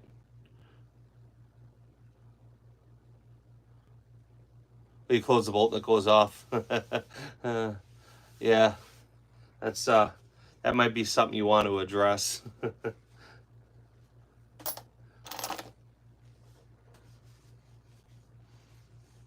When them became available, let me think, when was it? I want to say it was around at, what, 2008, 2009 range, when they started coming in the country under CNR. My son wanted one, my oldest, for his birthday, and I kind of hesitated getting it. It was only like a $50 rifle, and then I'm like, all right, I'm gonna get it for him. And they were all out. Everybody was out, so I ended up buying him a Chinese one, and it was the only one I could get. It was the biggest piece of shit too. I mean, it's rough. And then maybe 6 months later, they came in stock again, and I bought a handful of them. But at that time, then they were like $75.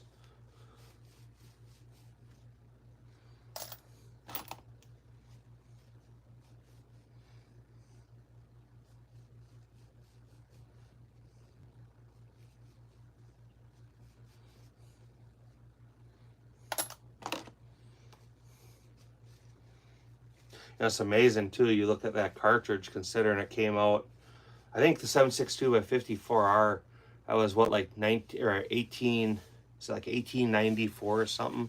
Maybe a little bit before that, that cartridge was developed and adopted for military use. You know, here we are in 2025, and the cartridge is still being used on the battlefield. That's kind of impressive.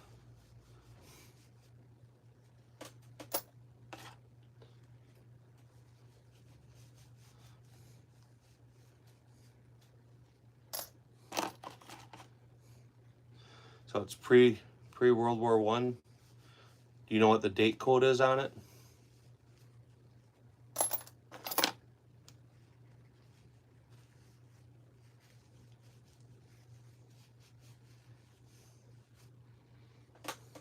A lot of the Mosins are cool. I saw one guy I knew had it was a Russian gun that was captured by the Finnish, so it had a Finnish arsenal mark, and then it had another mark, a Russian arsenal mark, so it was captured by the Finns during the Winter War, then it was recaptured and remanufactured by the Russians at some point 10 years before.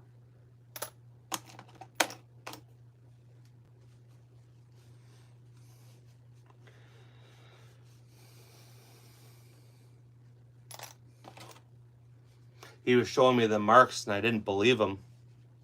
And so I started doing some research on it, and I actually came across Forgotten Weapons.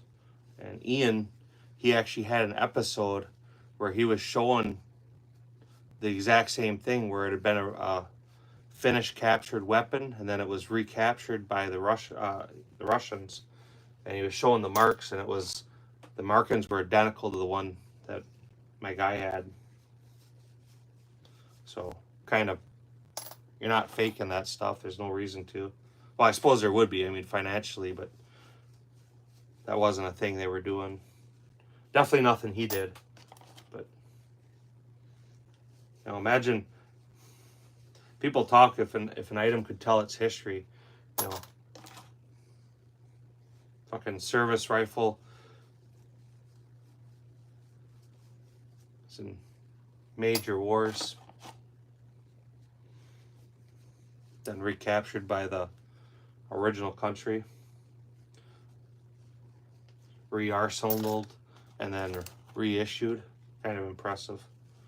How would you like to have been a soldier with a rifle that its previous owner was probably killed, and then they probably used that gun to kill your comrades, and your comrades killed it, and then your country gives you the gun back and says, go kill more?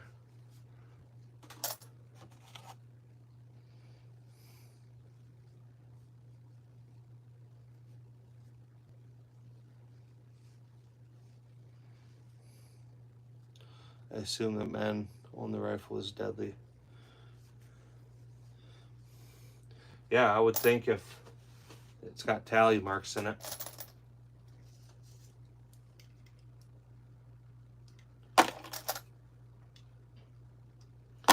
So now I'm going to separate my brass with length. If it's too short, it'll be garbage. If it's too long, I put it in a separate container, and some other time I'll trim it.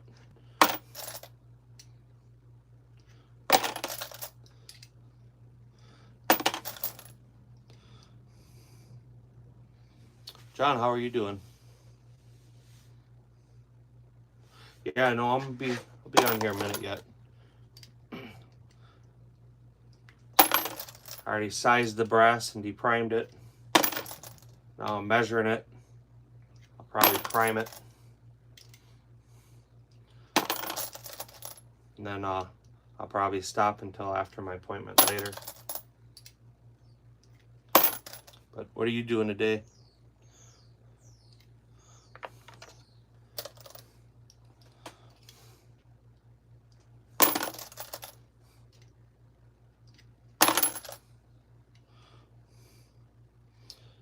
I'm trying to collect all the finished firearms. Or all the FN firearms. So you're talking FN, right? Fabrique Nationale.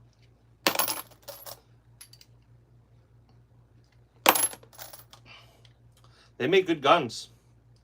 Nobody can argue that FN doesn't make good firearms.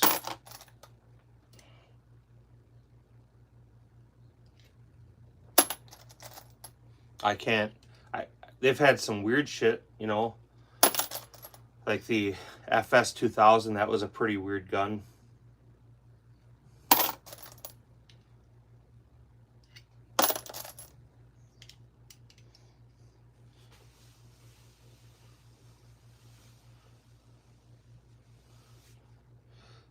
Well, 200 yards definitely isn't long distance.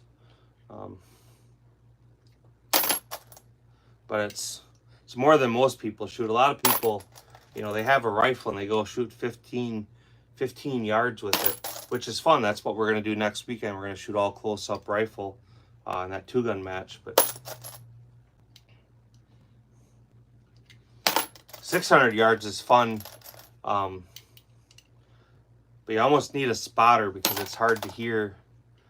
It's hard to hear the hits on the steel, so you want a spotter to confirm that you impact.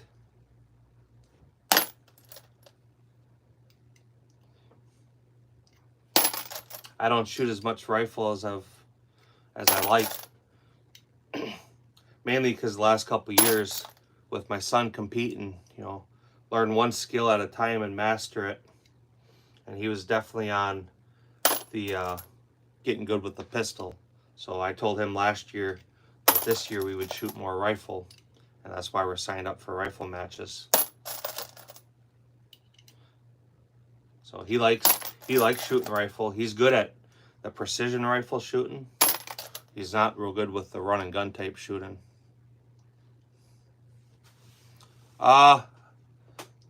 Both. So yesterday I had a few different optics with me. One optic, and I was shooting for groups. I didn't put it on camera. It was just groups. I was using my Leupold Veriflux 3 long range optic. I was shooting groups on paper at 200 with that. And some of it I was shooting with my EOTech and a magnifier. Another gun was the Aimpoint M68, the Comp M4 with magnifier. I was shooting the one with the Daniel Defense was a Leupold hammer optic. So it's a fixed power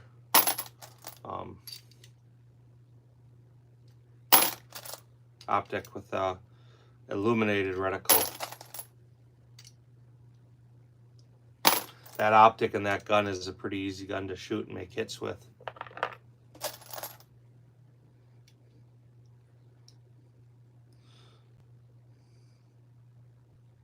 Yeah, I've never, I've shot at steel like 100 yards and stuff with a handgun. I've never really had optics like on a revolver or anything. I had one, I borrowed it to a guy for deer hunting, and the gun got stolen. So that was the last time I put a magnified optic on a handgun. But, I can hit, if there's a steel silhouette and I'm shooting my Glock or something similar, I can impact, but I would say out of like 20 rounds, I'll maybe get 5 or 6 impacts at 100. I'm definitely not a precision long distance handgun shooter at all. Yeah, it's a good rifle. I bought it used. Somebody bought it for COVID, or during COVID.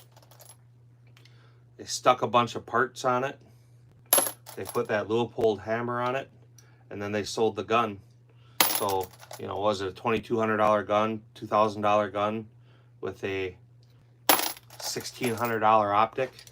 And I bought the gun, had about $400 worth of shit on it, with the optic for $1,500. I didn't even want the gun, I just wanted the optic.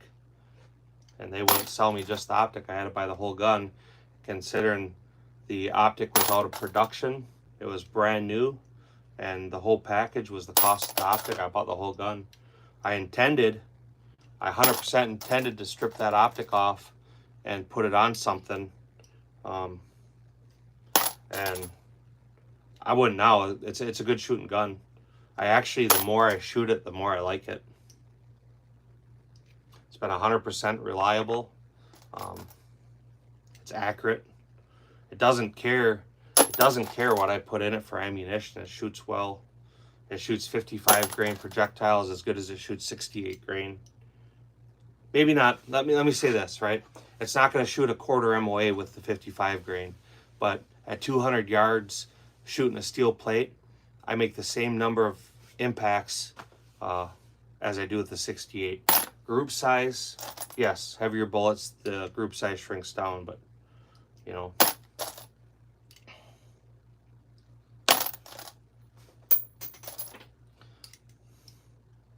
I don't know, if I went out looking for a modern AR, I wanted to buy a production AR, I don't know if that would be one I would buy, but I wouldn't tell somebody they were buying a bad gun at this point.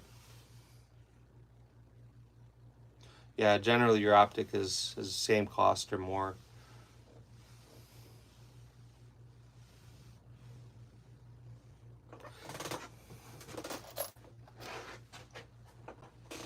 There's, like on my 3-gun rifle, the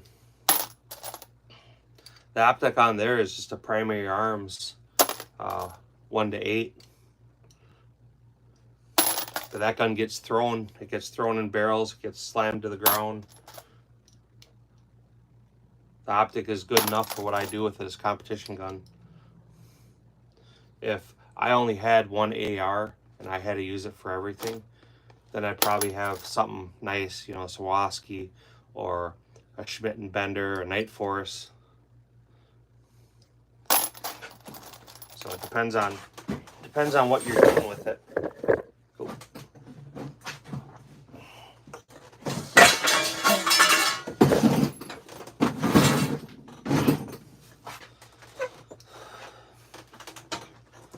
My kid slid some shit around under my bench and I wanted to stretch my leg out.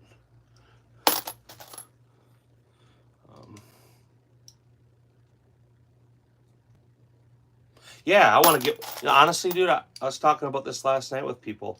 I want to get one of them too. I'm going to bet it's going to be a decent rifle. I would be absolutely floored if it's not a decent rifle. Hi-Point, we all dismiss Hi-Point as a company because they build cheap firearms, right? But they're still doing something that other companies can't. What's going on, Mike? How are you doing? It's good to see you.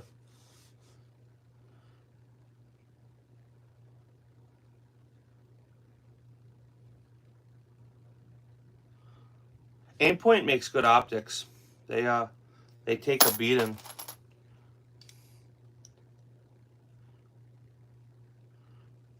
Yeah, man, I'm doing good.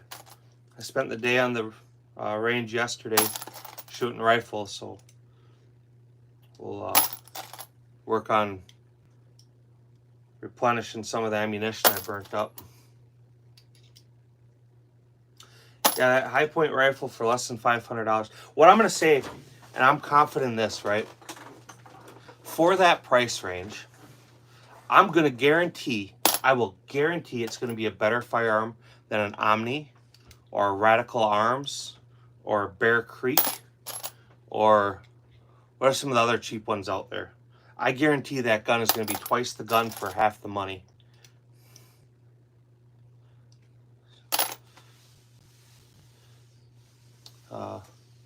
TY chat. I'm not sure what that is. Is that thank you chat? But how are you doing, chillin'?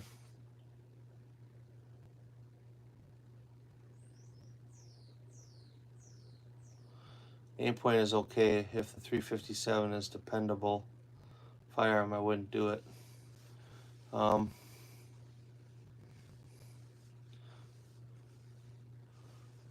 Did you post footage, Mike? I haven't checked your channel in a few days.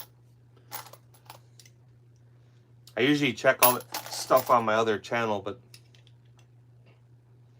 I got a hate speech strike on my other channel. I posted a video with 2 of my dogs playing, and they gave me a hate speech strike for 2 dogs playing. One dog is all white and the other one's black. Mike, just hear me on this before you even chuckle. So I had the white dog playing with the black dog. They gave me a hate speech, and it said it was for white supremacy against a protected ethnicity. So they were saying because the white dog was playing with the black dog, that was racist content. I appealed it, and I almost thought it was a fucking joke.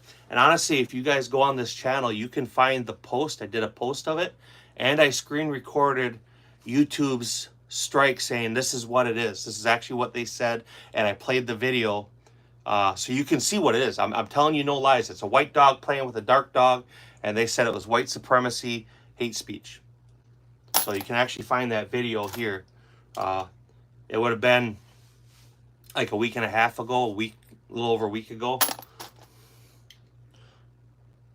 But yeah, I thought it was a joke, and I appealed it and said, hey, you know, clearly you guys made a mistake, and I lost the appeal.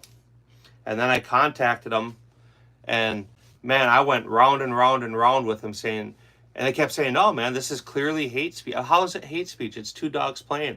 And it finally got to the point where the person goes, this is the way it is. We made a decision. If you don't like it, contact a lawyer. Because I could understand if I was saying something, right? I mean, clearly. But 2 dogs playing over a bone. How, what? That's a stretch. That's a stretch and a half. So, but they're mad. They, you know, you get people butthurt, and they go through channels and start reporting everything they can.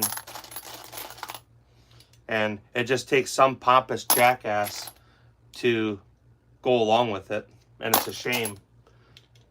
But I will check that video out here when I'm done, actually. I'll make sure I jump on your channel right away and watch that. What shotgun were you using?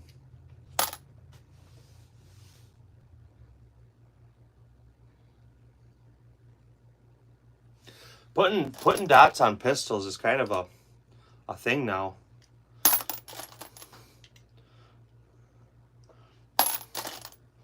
You're going to start seeing a lot of these pistols. Right now, most of them, you have to slide the sight out and do a dovetail mount.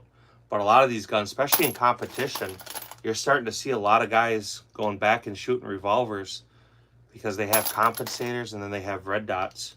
And, you know, people get bored. They like to compete, but you get bored shooting the same gun all the time. And starting to see a lot of these guys. The pop-up bulk. Is that I know what it is. I'm trying to think what it's called. It's a Turkish gun, right?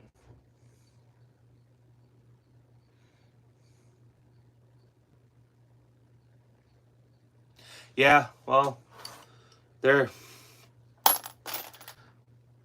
function before form. So I can handle something looking ugly or goofy if it works. Yeah, black cases. That's what I was trying to think it was. Yeah, I've seen that on your channel. How'd it shoot? Are you playing with slugs, buckshot, birdshot?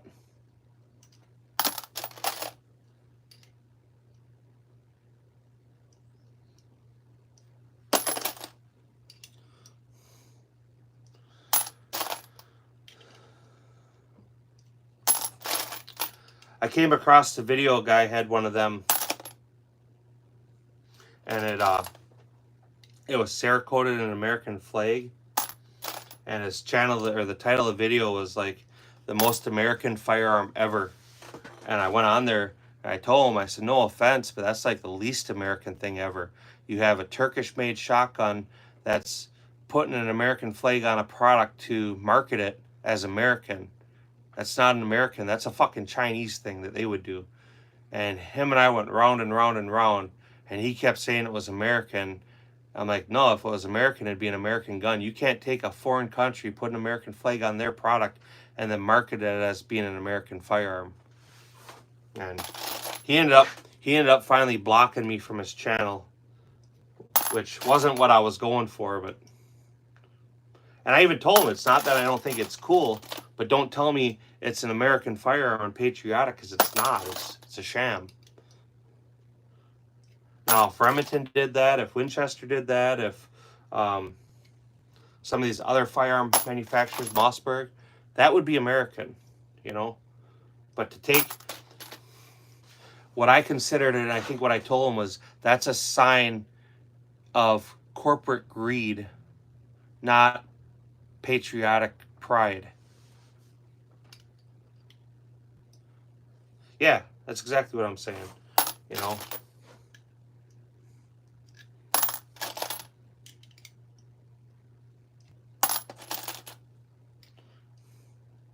That's like these countries that buy American flags or sell American flags, and then you look at the flag and you look at the tag and it says made in China.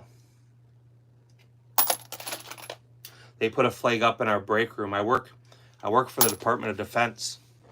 I work for the Department of Defense, and in our break room they put a flag up on the wall, and it was made in fucking China. I took the flag down. I took it with me. That got burnt at a Boy Scout thing. You're not gonna take a fucking Chinese made American flag and tell us we should have pride in that. That was a fuck you guys. That pissed me off. All of that pissed me off. Then the flag we put back up, because me and a couple other guys, we went and got one. We made sure it was an American flag, not a fucking Chinese flag.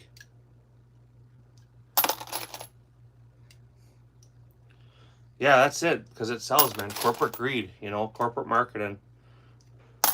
You know, to be honest, right? They could take that same shotgun and they could put a Turkish flag on it and people would buy it.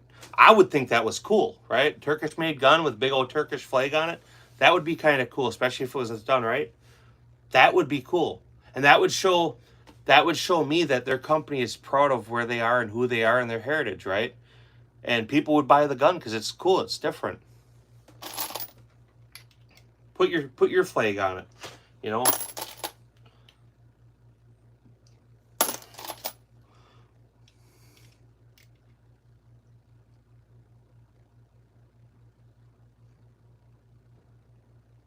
Yeah, I don't know, man. Stolen valor shit's nothing to joke around about either.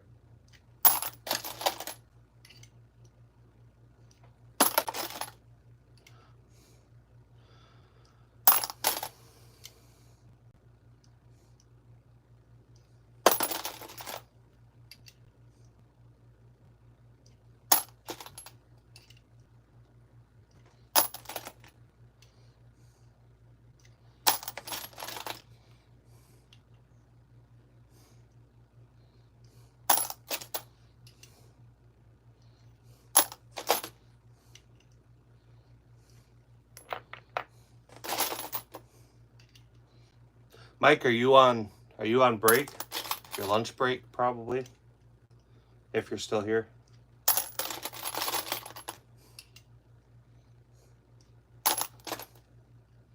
I think he's probably scrolling through. I think he takes lunch at this time.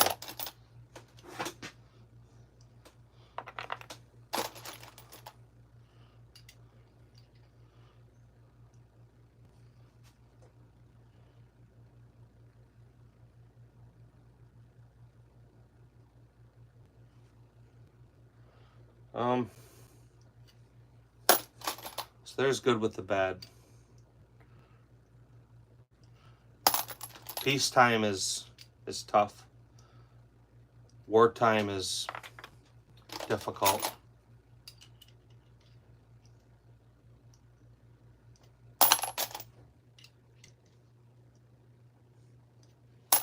It's a good thing for people to join the service. And everybody always thinks, Navy, Marines, Air Force, Army. But if a person wants to serve their country and they don't want to deal with that kind of burden, a lot of people, if they don't want to do Army or Marines, they do Navy or Air Force.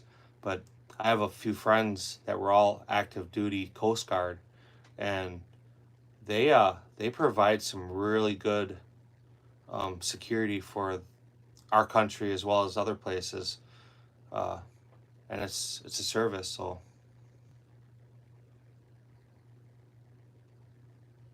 all right, man, I'll catch you later, John. I'll probably come back on later, maybe 5, 6, 7 o'clock for a little while. Orange Smoke caught me. He was on his break and he was giving me shit because I was on while he was working, so we'll jump back on later and see if we can't catch him. So I hope, if I don't catch you, I hope you have a great day, what's left of it.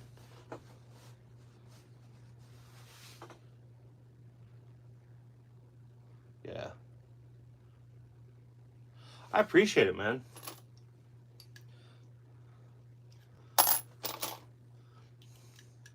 My other channel is the same name as this.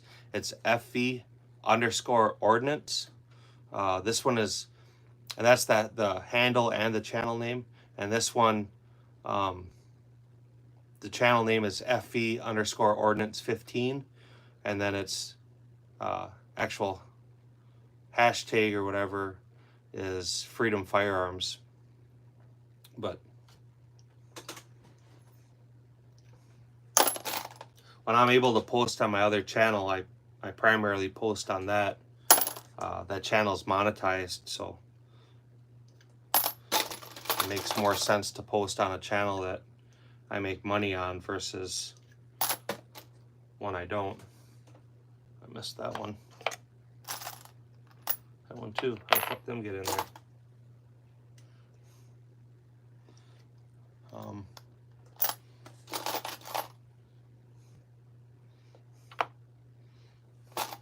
Fuck, was I sleeping?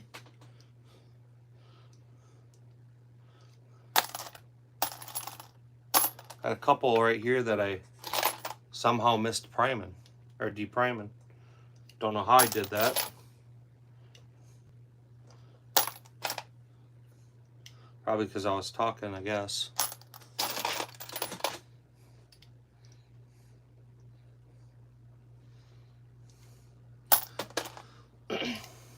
You know, with YouTube too, it's weird because if you post just your content, they start to suppress it. So like on this channel,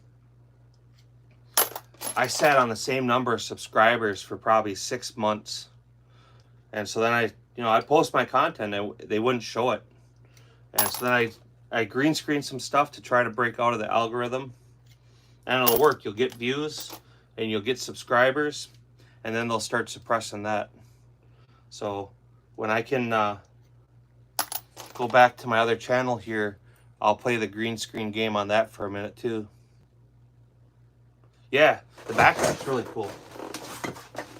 You can see that.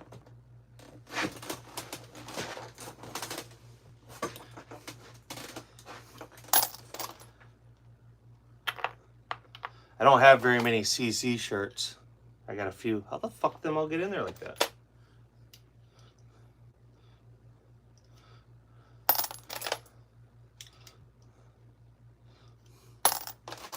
I like 5 cartridges so far that I missed priming somehow. Or depriming, sorry. I must have just picked them up and threw them right in there. Weird. I don't own any Canics. That's a pretty popular firearm now. I've seen a lot of people with them. I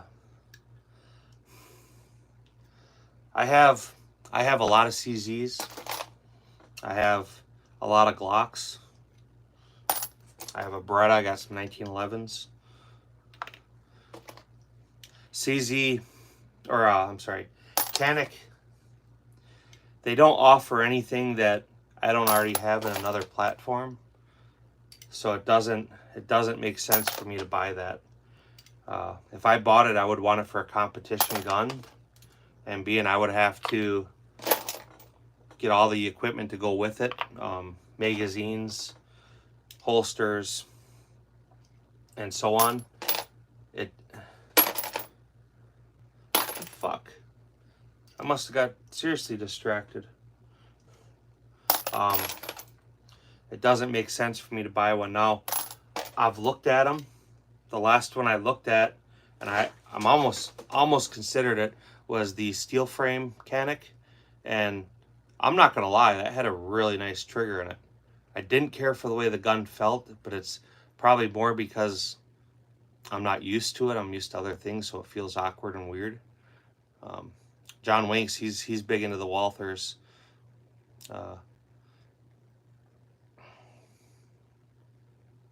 Yeah, I'm pretty sure they use Glock makes too, but depending on which model you buy, I don't know if they all do. Like I said, I don't know enough about them that way. That was why I said that right away. It's logistically speaking too, you know, I have a ton of spare parts for Glocks. I have all the holsters. For like you, if you're right-handed, some of them models come with holsters. I'm left-handed, so I got to buy a whole new holster, which means I got to set up a whole new belt and everything. So there's a cost there. And then two, like I said, I compete with my CZs, so I'm used to it. It's the same. I go practice to practice. I'm not learning a new platform.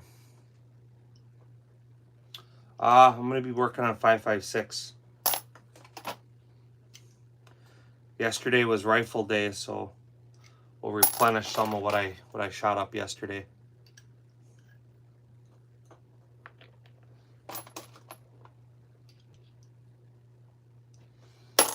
I already got them deprimed. I missed some. I don't know how I missed them.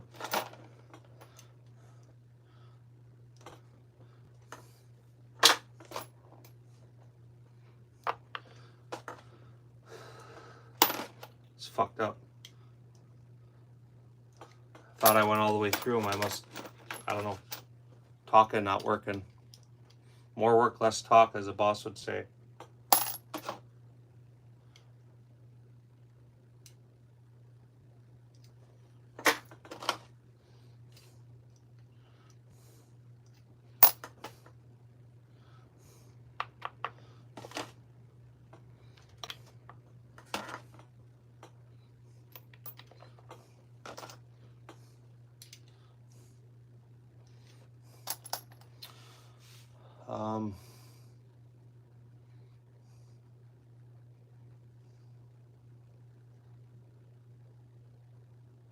Yeah, a lot of people get nervous about it. There's some stuff to learn. Like I told some other people at the beginning of this, if you're curious about it, the first step is to go buy a reloading manual, and they'll cover most of what you're going to need to learn. Then you can make a decision from there. As far as super safeties go, and this is my thought on this. So I had FRT triggers, and I did get the home visit from the ATF, and they did confiscate them. The FRT triggers have case history now of going all the way up to the Supreme Court, and they're being ruled legal. But that's FRT triggers, and the FRT trigger is specifically named as 2 types: WOT, rare breed. All the rest of the FOTs, although similar function and form, they're not technically legal. Will you be prosecuted? Maybe. The super safety triggers are still being ruled as a machine gun. There is no court case, no case history that supports that being a legal product. A couple months ago, the ATF issued bulletins to all state, local, and county authorities throughout the country that if they encounter anybody with a super safety, and they had pictures of the different pictures of the variations of them, that they were to be arrested and prosecuted for NFA violations under the 1968 or 1928 NFA regulations for a legally possessing a machine gun. So like these forced reset triggers for Glocks, AKs, all that stuff, there's no case history on it. Now, back to me telling you that the ATF came to my house. When they came to my house, they came with emails. They came with tracking and shipping records. So they knew I had them. They knew when I got them. They knew where I got them from. For me at that time, they're being ruled illegal. They're saying I'm in possession of machine guns. I gave them to them. Here you go. Go away. Yeah, no, they're not completely legal. Manufacturers are saying that, but you go ahead and look it up. They are not legal. They are still being considered a machine gun. Now everybody says it's a forced reset trigger. It's a completely different function as a rare breed or WOT. Even like this Delta Force Tactical or Delta Tactical, they have a knockoff of the rare breed trigger. It's different form and function. So when something goes to a judge and a lawyer, they are saying this, how everything in here works. When you change something in there, that's different. If they want to prosecute you, they can, and they'll win. Now, it's going to be your financial burden to fight it. Now, keep in mind, people don't fight criminal cases when they're not in jail. So you get caught with it, buyer beware. Hopefully, while you're in prison, you are very, very financially stable. You don't lose everything you own. And you're able to wait 7 years, 5 years, 4 years to get through all the court system to be able to have your rights and your freedoms back. And again, hopefully you didn't lose your family. Hopefully you didn't lose your job. Hopefully you didn't lose every piece of property you legally obtained. So these companies that are saying their product is legal, they are not. There's two products on the market that are legal, and that's WOT and rare breed. That's it. Everything else, similar function, similar form, but show me a court case, court study that says that product is legal. So it's a great, very, very great area. A lot of people, they're willing to risk it, right? You know, when I bought the WT and Rare Breed, there was already contentious decisions about it, but I made the decision. And then they came out and flat out said, no, this is what it is.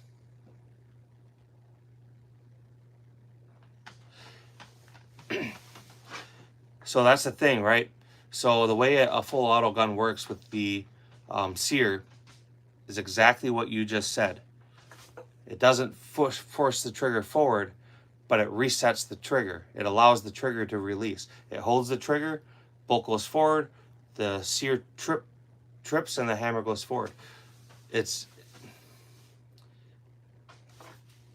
I have nothing vested in what you do or don't own. I'm not trying to sell you a product. I'm not trying to be the guy to talk you out of it, but what I'm telling you is what I know, and they're not considered legal. Under federal law, they are not recognized as a legal product. The Rare Breed and the WT, they are.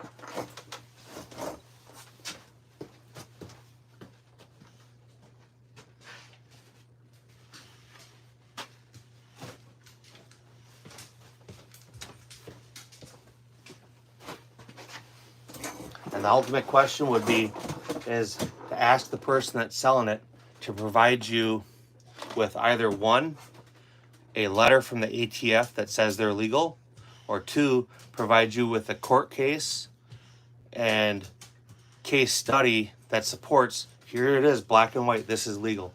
When the only thing saying it's legal is the manufacturer or the people selling it, that's buyer beware, man. And like I said, I have nothing vested in you owning it or not owning it. It doesn't matter to me.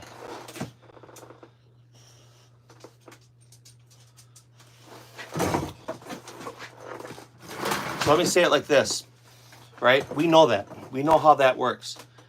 How many millions of dollars did Rare Breed spend to fight that case and win?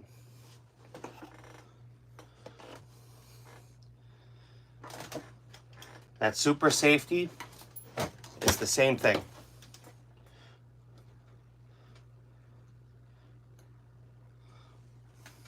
Maybe these were, they just, sizing was off on them. Oh yeah, that's exactly what happened. So,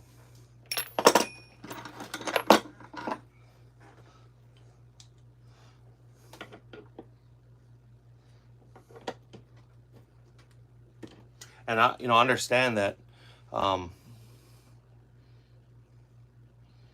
stuff is fun, right? But just like I gave the shit to the ATF when they came to the house, a few $100 trigger wasn't worth my freedom. It wasn't worth losing everything that I worked hard.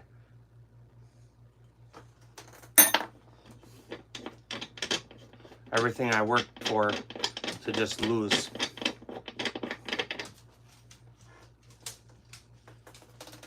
That's what happened. Nice.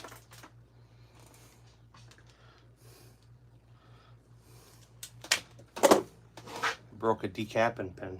I didn't realize I broke it.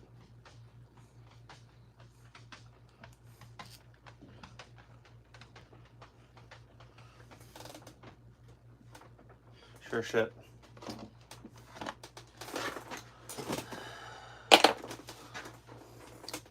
Nice.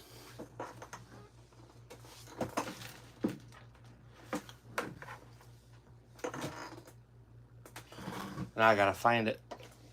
Give me 1 second, I gotta grab a flashlight.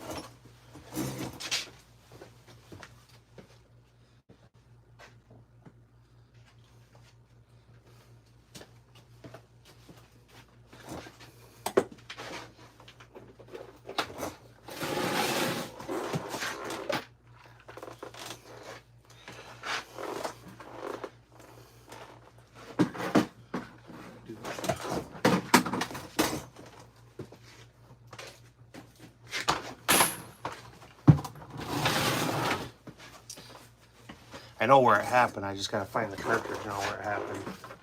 I threw it in my garbage can.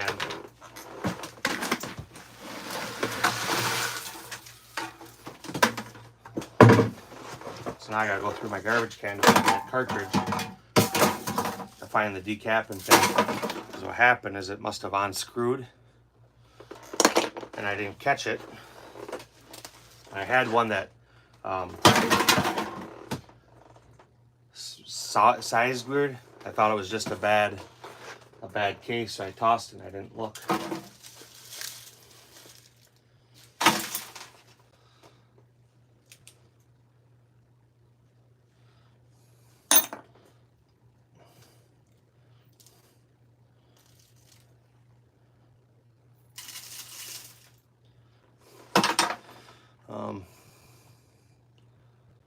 Yeah, I try to follow the laws too. Anything firearm related, that's a fast felony. Really, really fast felony. So, to me, 3 kids at home,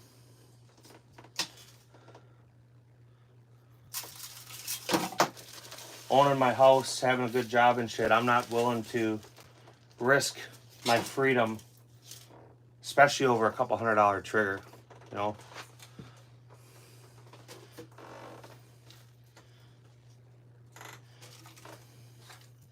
I had the opportunity yesterday to play with the guy's 3-position trigger. It's cool. It's fun, but until I see a letter stating that it's legal, I don't want nothing to do with it.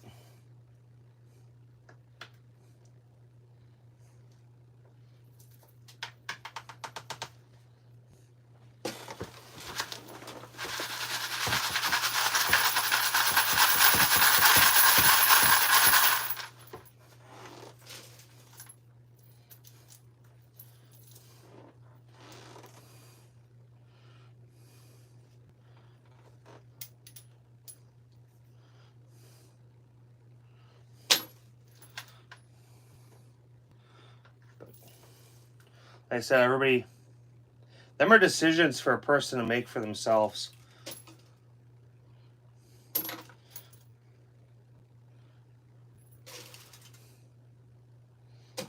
You know, the rare breed and FOT or FRT was ruled legal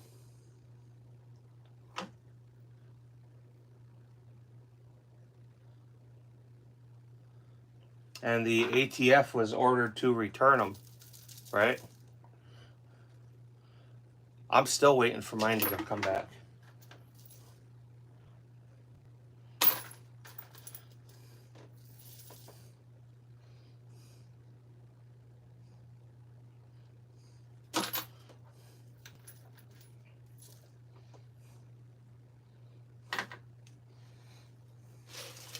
So, them are decisions that individuals have to make if they're willing to risk their freedom.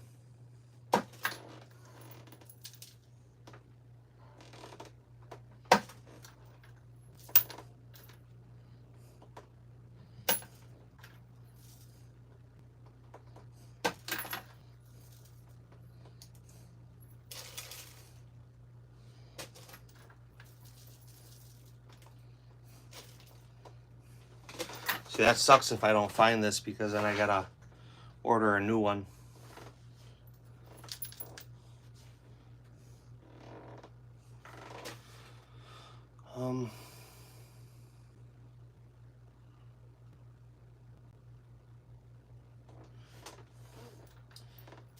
Well, I mean, do your thing.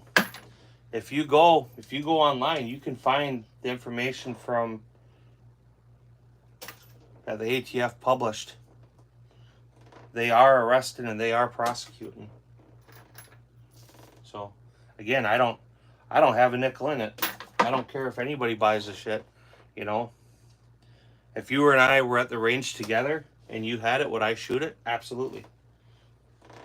Would I take it home and possess it? Hell no.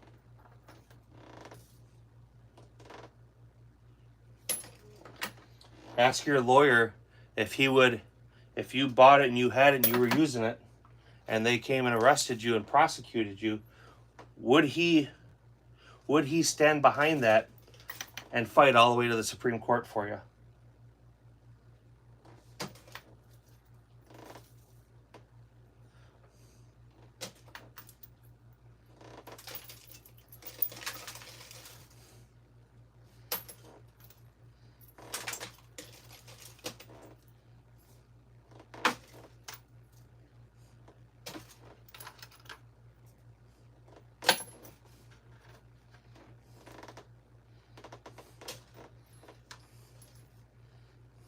said he would. Then go for it. I hope that, I mean, like I said, that's a very personal decision. It's kind of like all these solvent traps and 80% solvent traps. You know, they were legal for years, and then they decided they weren't legal anymore. And now anybody that gets caught with that type of stuff gets their dick in a ringer. What's going on, J-Dog?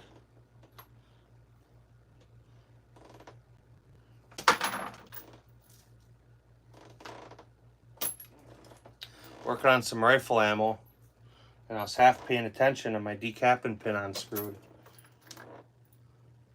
And I think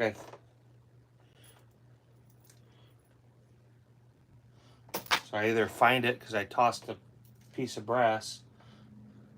I either find it or I gotta buy a new one.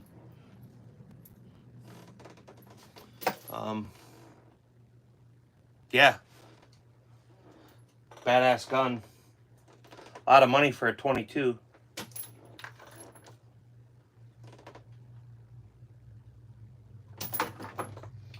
It's worth it. I mean, it's not something a person would be disappointed in buying, but for just the guy who goes and plays, that isn't something that would make sense for most people.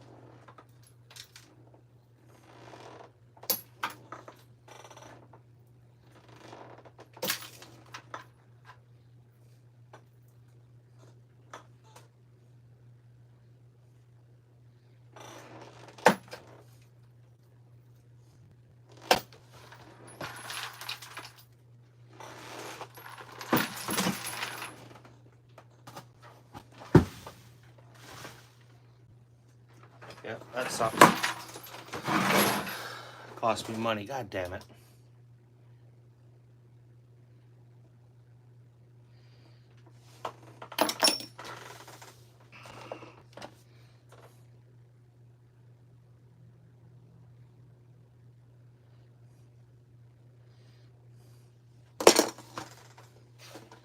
Yeah, that sucks. But let's work on some rifle ammo. Until I lost my decapping pin, and because I was talking on YouTube and not paying attention to what I was doing, I don't know where the fuck it fell out. So I kind of just shit right in my Cheerios. I don't know if I have another one for that die. Oh, I got this one. That'll work. Still sucks. That was a brand new die.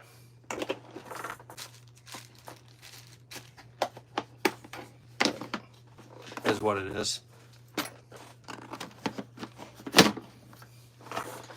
Shit happens, man. You know.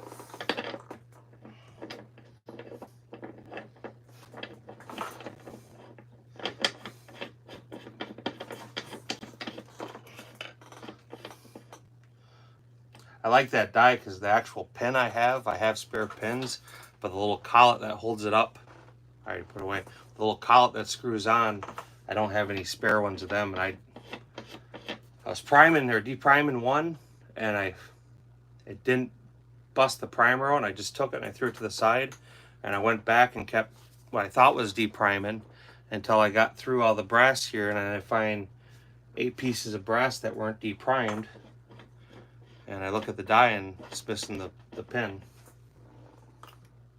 Which, if I wasn't sitting here trying to be YouTube famous, that wouldn't have happened. So,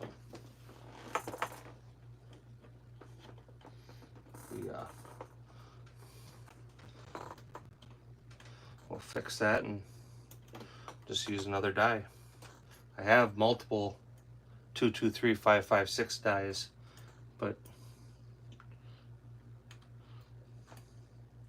that one did a particularly good job sizing That was very consistent.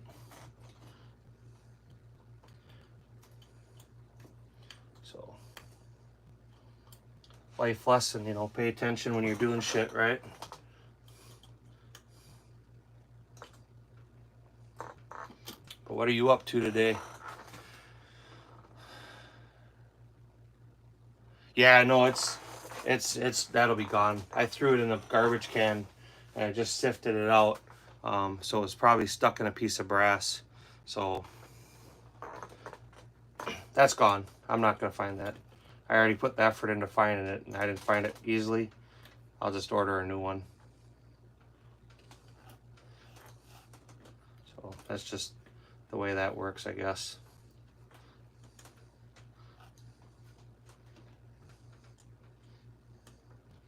That stuff happens, you know.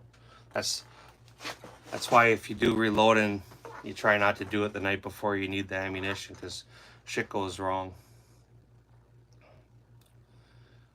Yeah, well, I mean, you saw me pick them up. I got 3 sets of 5.56 dies. So just switch to a new die.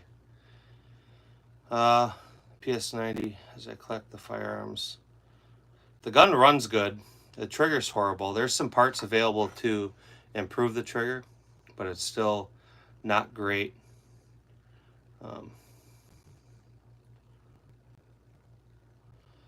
What match do you have this weekend? Gotta go to work in a few minutes. Just wanted to pop in. I appreciate it, man. It's a bullpup. So it's a heavy trigger. It's mushy with no clear defined break. Real long, and then you get a break. It's a bullpup trigger. They're not great. Like I said, there's some aftermarket solutions, but it's still not a great trigger. For what it is, it's okay, but it's not great. It's not a target gun. It's an interesting firearm. If you had access to the actual NATO spec 5.7 ammunition, then that's something to have. But like the civilian 5.7 ammunition, it's not what people think it is. It's a 22 Magnum. So that's what I know. I changed mine. Mine has the Gen 1 trigger pack. And it also had the rail on top. I took the factory rail off and I put a lower one on. So I got rid of the factory iron sight that was in it, but it's like 2/3 lower, so it comes up okay. Hit factor. Silver Valley Gun Club centerfire match this month. We do bullseye, but I've been trying to include hit factor style event. You're the president. There you go. We have PCSL next weekend, 2-gun. So that's why I was at the range yesterday. This weekend we have USPSA. So everything's set for that. My daughter and I will be shooting that this weekend. But I honestly prefer USPSA over hit factor. But I run open division in USPSA, so all my equipment is all open division. So kind of a lot of the people, they like that hit factor stuff because you can compete at a, I don't even want to say a fair level, but it's not as much about the equipment.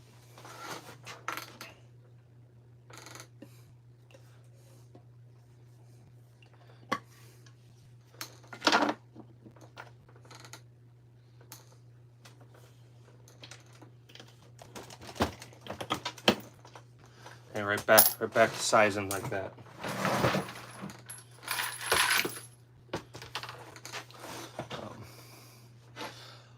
What state is the Silver Valley in?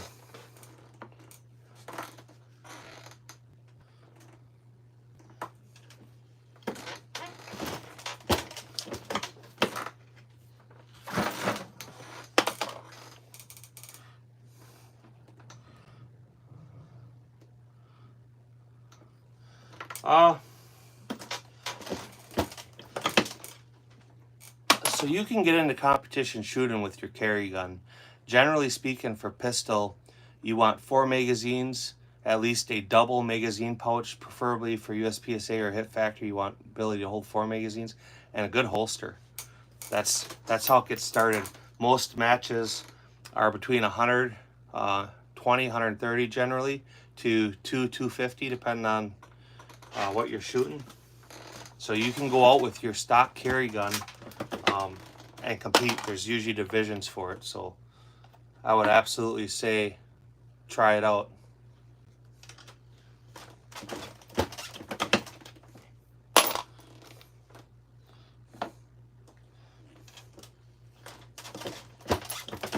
That's a great way to get good with your firearm.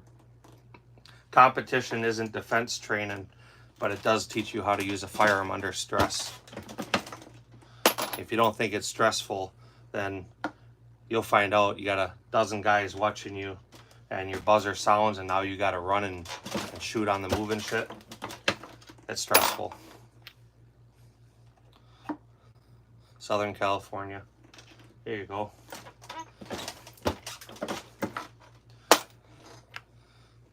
If it were closer to Wisconsin, I'd say I'd show up some weekend just to meet you and shoot. But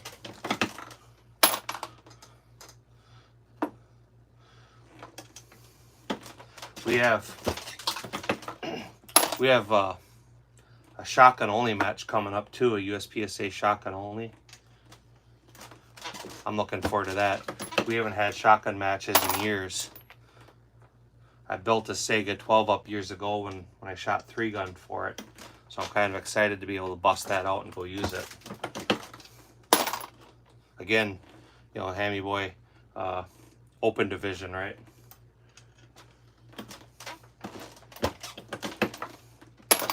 So that's the division that's the expensive division. Your ammunition is expensive. Most of it you have to manufacture yourself. Your equipment is expensive, but a lot of the stuff you can go compete with stock equipment. Obviously, the more you do it, the more you get into it, the more you decide you want to invest in your hobby. But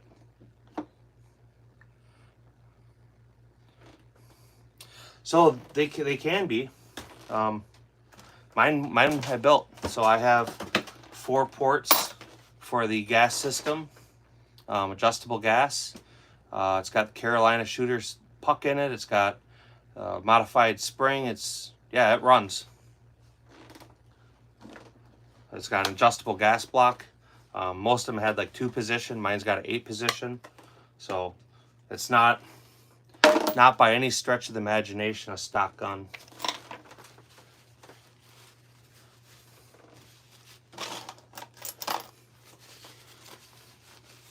So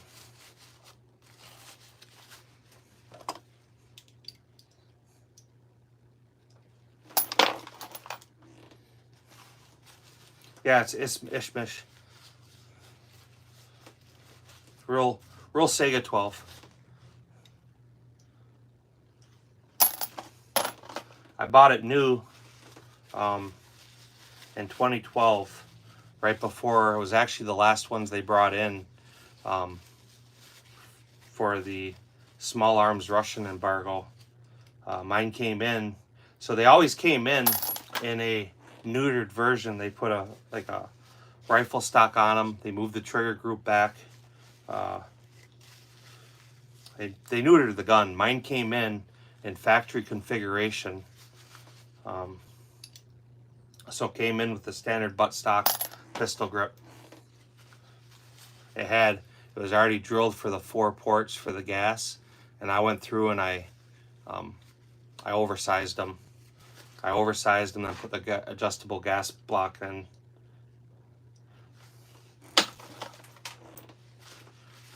And like I said, the puck and different recoil springs. If I'm shooting slugs and buckshot, I have 1 spring for that. And then if I'm shooting the light field loads, I have a reduced power recoil spring that goes in them. So the biggest thing is Saiga 12s, they weren't designed for a hunting gun. They weren't designed for birdshot. They were designed for slugs and buckshot.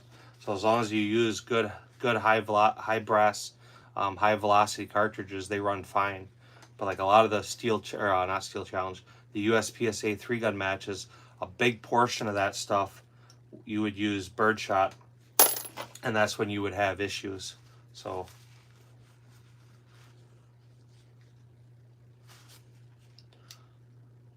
learning how to work your equipment, learning how to tweak things in between stages. Sometimes you need to do that. Yeah, they go up. So I don't know what they sell for now. Like I said, mine's not stock by any means.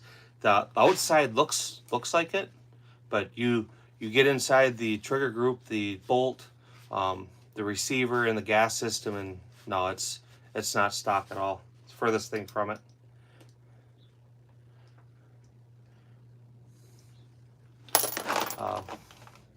Alex, how are you doing?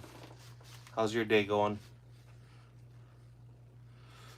Dump truck drivers are reason for high blood pressure. Taking a walk to truck to vent, get water. There you go. Yeah, I'll chat with you. What time are you gonna be home later? I'd probably jump on maybe around 7 o'clock.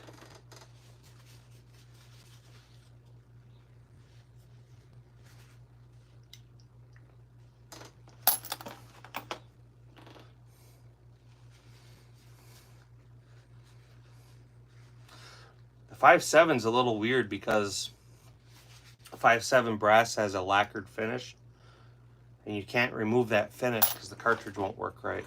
You'll have problems. 637. All right. So you have to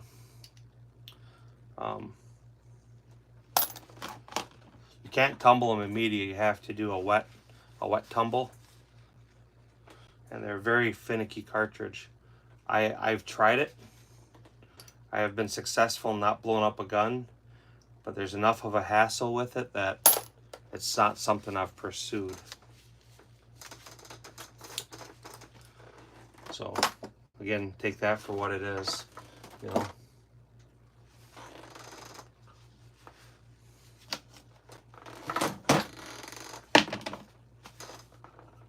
But yeah, have a good day, Orange Smoke. I'll catch you. Hopefully I'll catch you later. So that's the plan, is to jump on later, so chat with you.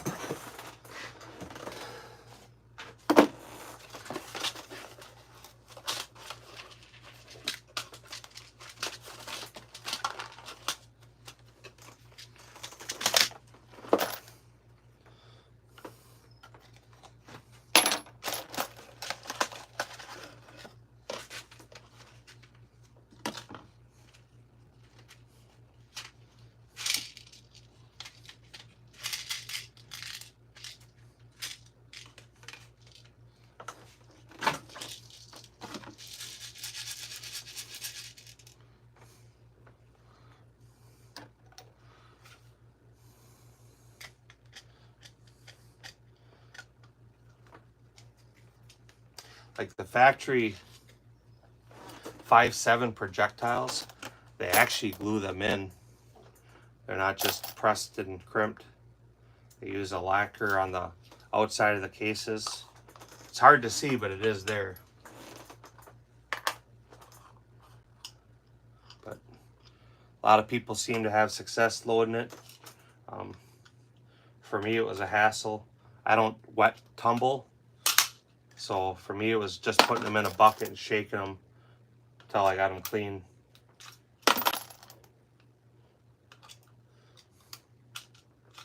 Again, if I were starting out today reloading, I would be invested in wet tumbling versus media. But being I have media here, and I'm still using media I bought 10 years ago. I got, I don't know, 30 pounds of it yet. I'm not going to invest in liquid tumble or liquid cleaning. I want amazing rounds.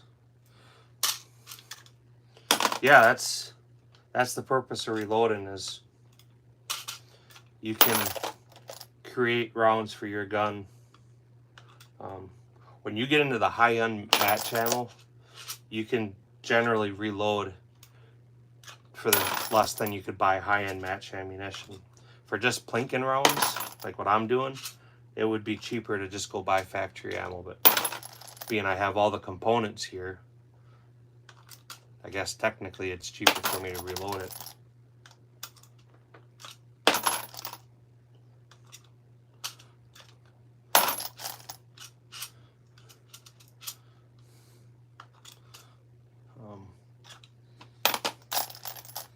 Yeah, a lot are. So absolutely what I'm doing right now is just assembling ammunition. I'm not trimming necks. I'm not neck size. I'm just full length case sizing. This is for that PCSL match. So, you know, as long as the brass is between 45 and 55 overall length, I'm not trimming any of it. So, like 1 point, what is it? 1.755, that's in spec. That's good. That was actually, let's not measure that one. 4.8, 5.5. You know, I'm not, the PCSL, most of it's going to be within 50 yards. So 55 grain bullet, full powder charge, make that compensator work. I have some 68 grain I'm going to bring with.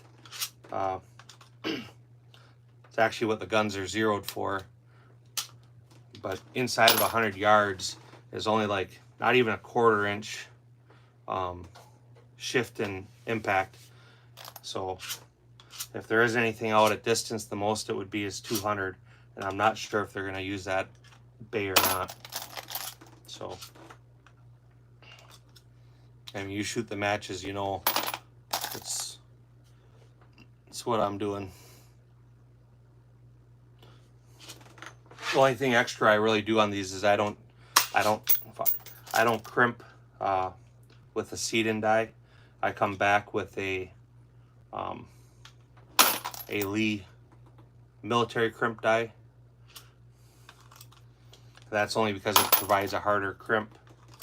So if I get a double feed or something, I'm not pushing the bullet back into the case, spilling powder in my action.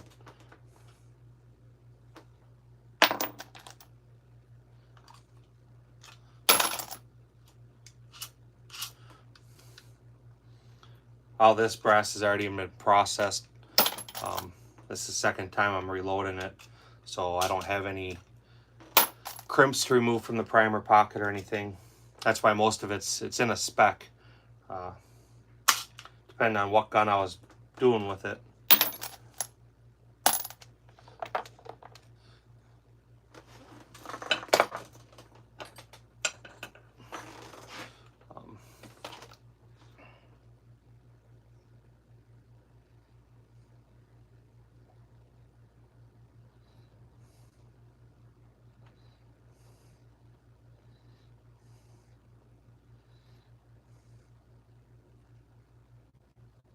Yeah, it's easy to do.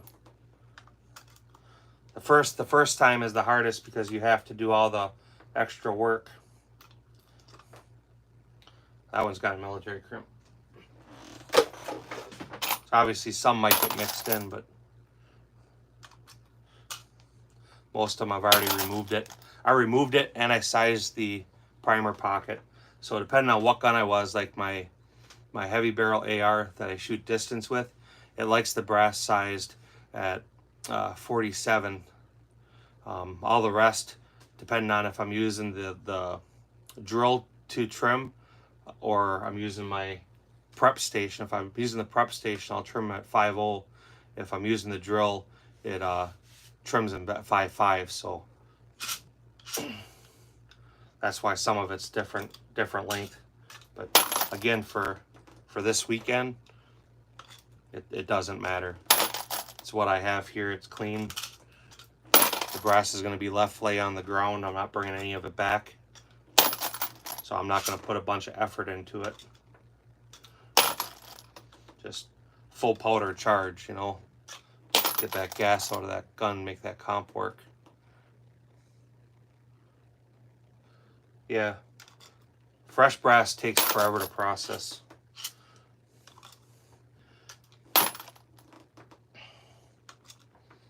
Neck trimming is, I hate neck trimming. I despise it with a passion. I'm not a big fan of removing the crimp on 5.56 brass. That gets old really fast. I generally just cut it. I have this, you know, I have the manual primer deswedging tool, and that's annoying. And then I have the, I think it's RCBS, where it's cut and it just goes in and cuts the crimp out.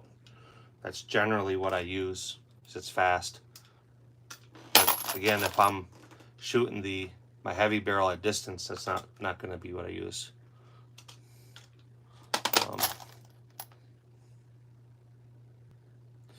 Yeah, you're still pretty sick, Ammo?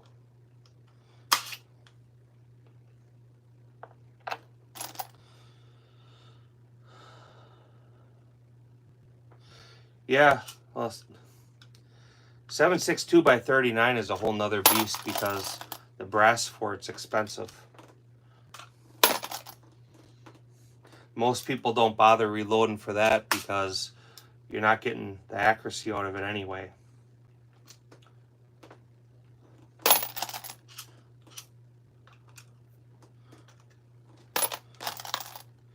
I had my times 39 dies in 2017.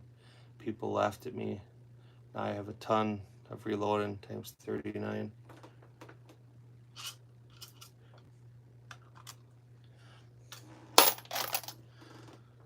You know, for my open gun, I shoot 9mm major.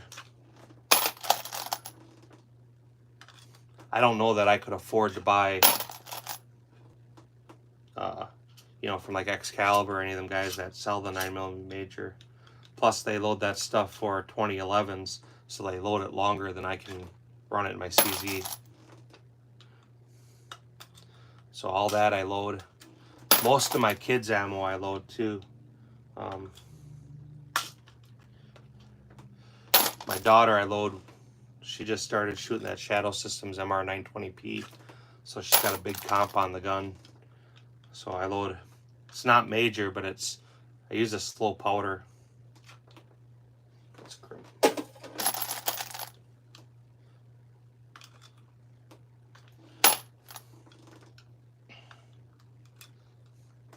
But it would definitely be cheaper to buy them both factory ammunition. Yeah.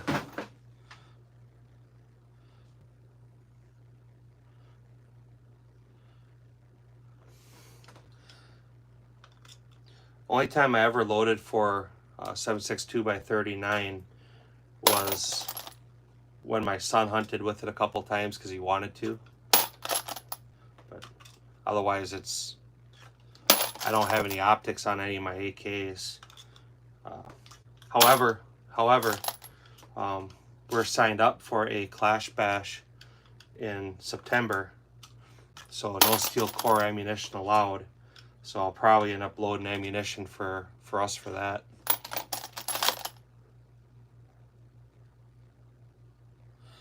When I got into guns, a box of 20 steel core was $2. I could buy a whole case for a little over $100.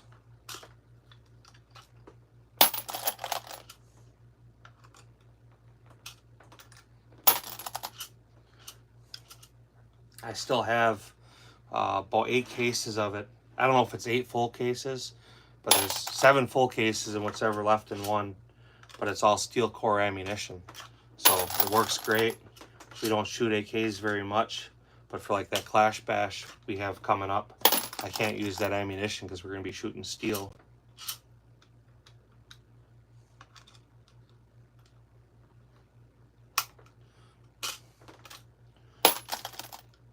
Yeah, even like Hammy, I'm not even cleaning the primer pockets. I de-primed them and I'm going right into priming.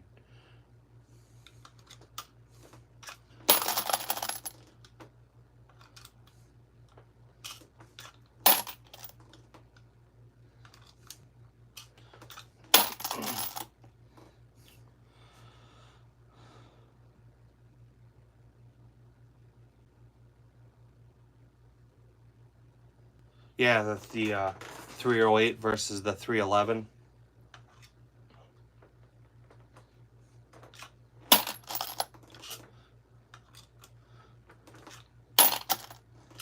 I didn't load enough of it to tell you what mine like, but I have the 311s, I believe.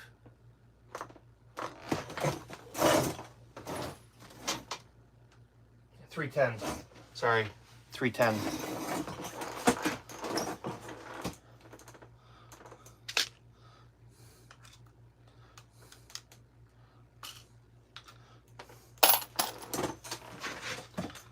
I have a bunch of Spear 125 grain.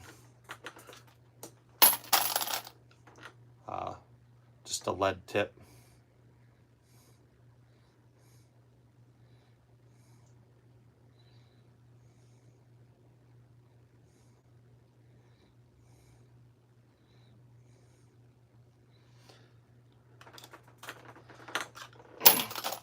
I have a Wasser 10, and it was actually a gun I tried melting down, and it survived.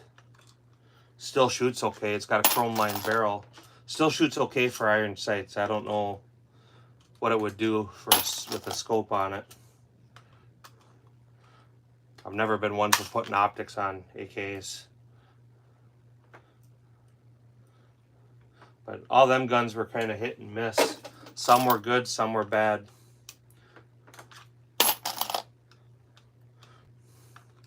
That probably wouldn't be the gun I would use for that clash bash. I have a Trochin Type 56. So you're going to go out there and shoot it, you might as well shoot it with an expensive gun. You got the Visca.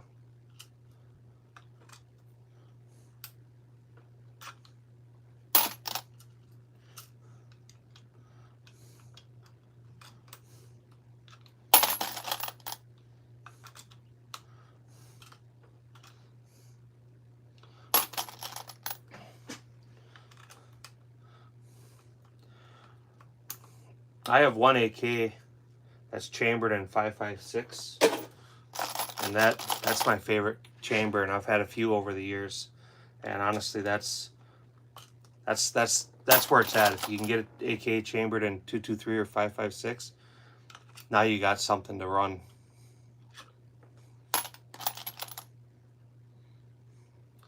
Yeah. My son, and we're talking about it, and I'll be curious to see how this works out, but he's planning on shooting that clash bash with an RPK. Just because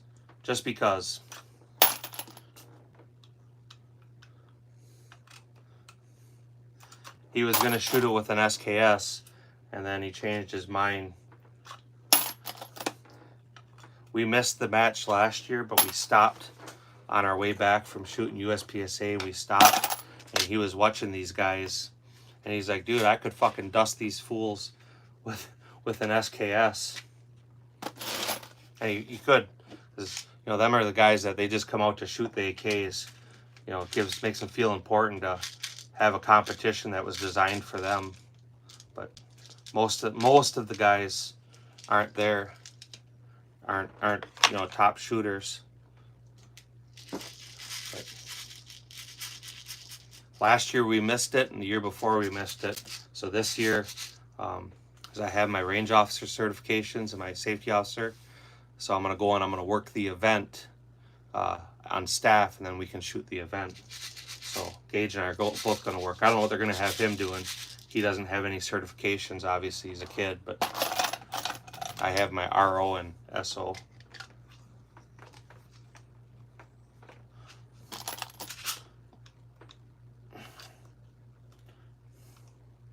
Last year they had, what's the guy's name? Is it Mike Krebs? The owner of Krebs. He was there. He had a booth set up.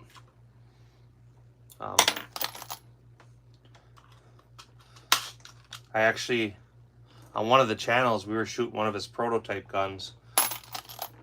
My son Gage and I, we were both shooting it. We had it on the channel. I don't know which channel we put it on, but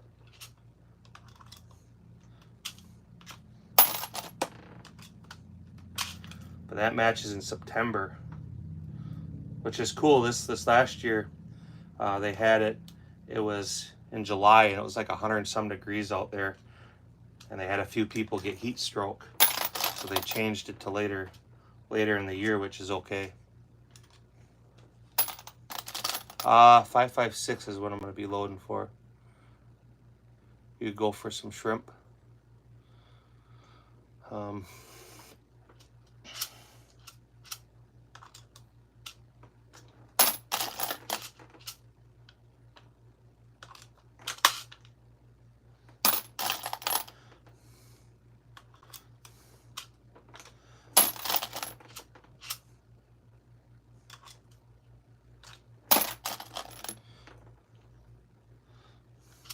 So obviously, I post match footage. I'll have match footage posted Saturday. We shoot on Saturday this week. Be my daughter and I shooting USPSA in southwestern Wisconsin. And then the following week we shoot on Saturday too. That's that 2-gun match. And that'll be my oldest and I. And we'll be in central Wisconsin. Come on.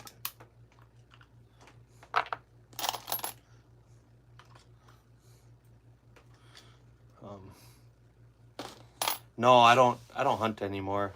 I have bows, but I tore my biceps and tendons in both arms, and I broke both collarbones, so I stopped shooting my bow. And because I had already quit hunting, I never bought a crossbow. I shoot the M16 at 100-yard events, AR-9 at 50, and the P365 for the pistol shoot. Gotta pull them all out. There you go. I know they were telling us too, I was asking how they were going to set up this PCSL match. Yeah, you can run the PCC for everything. And I'm like, okay, what's the distance? And they said, well, they're going to get some plates out there further. Well, I'll just shoot an AR. Could you carry a CZ Shadow? Yes. It's heavy. The new one they have has a firing pin block in it, so it's drop safe. The regular ones are not drop safe. So that could be an issue, but CZ Shadows are heavy. Even the compacts are a heavy gun. Some people like carrying heavy guns. I don't. I want to carry something that I can't even tell I have it on me.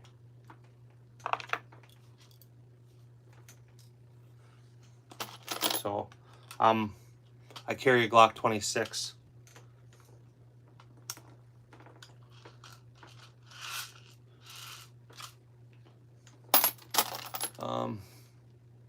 P365 just goes off if dropped. I think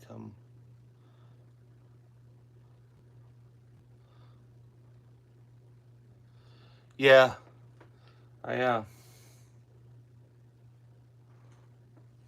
don't know. Everybody's got to determine what their level of safety is. I carry a Glock 26. I've taken it and I've beat on nails with it while it was loaded. So I'm not concerned about it going off.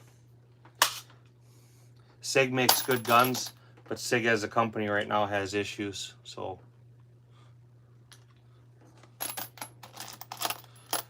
yeah, I got the extension on it, the Pierce grip extension, so I get a full grip. You know, my hand doesn't hang out. I like it because, one, I'm left-handed, so I carry it on my left side. When I get in and out of vehicles, if I carry a full-size gun, it gets caught on the door pillar, so that's uncomfortable. With the Glock 26 also having the subcompact frame, so you know it's short, but then with the grip extension comes down, it doesn't print at all. You get a full grip on a subcompact gun. So for me, that's why I carry that. And I started out carrying back in early 2000 with a Gen 3. Had that for, 10 years or whatever, then a Gen 4, another 10 years. And now I have my Gen 5. I think I'm, what, 3 or 4 years with that now. I've had other guns I've carried on occasion, like rare occasion, I might grab something else. But generally, I carry my Glock 26. That's my carry gun.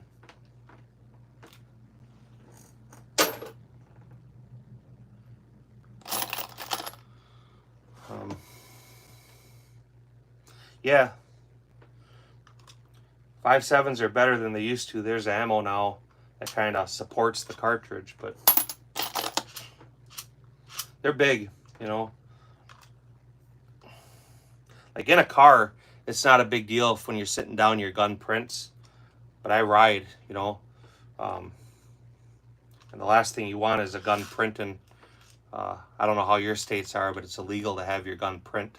You can carry a gun in the open and you can carry a gun concealed, and them are both legal. But if you're carrying a gun and somebody sees it printing through clothing, that's actually a crime.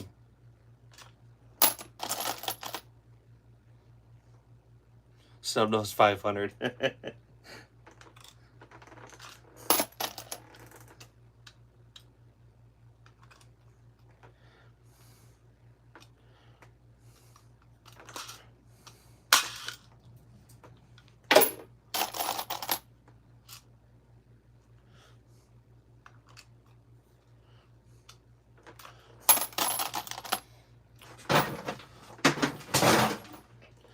Like I said, you know, everybody carries different.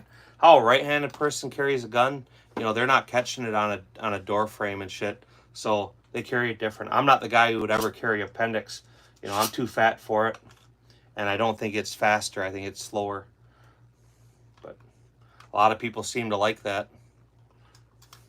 I know a lot of people compete with that.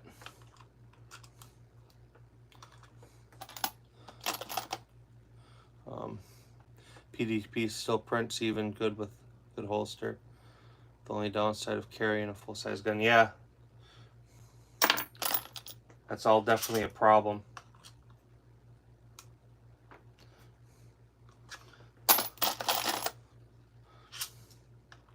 So I'm sure you carry in waistband too, right? That's the other way I carry. I carry everything in waistband.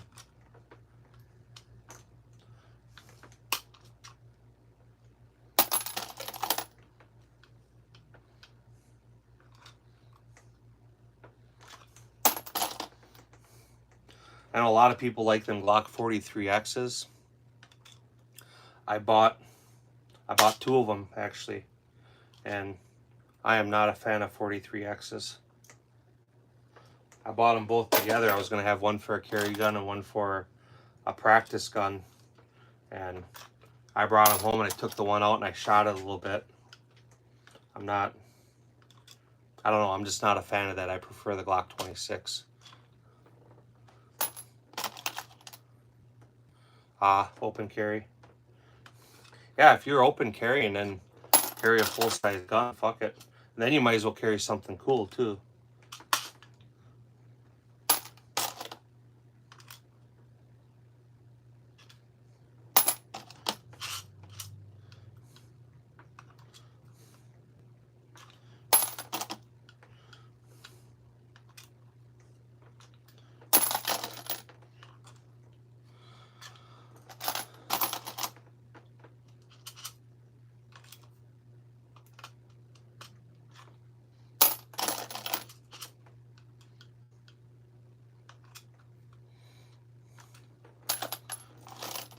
Go get a full-size gold 500.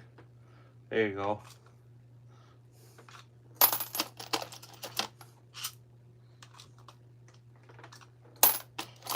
That's another gun. I haven't played much with them.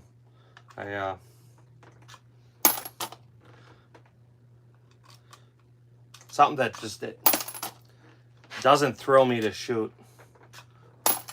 I do want to buy one at some point for the collection, just to have one in there, because they're not expensive, but I really have no desire to shoot a 500.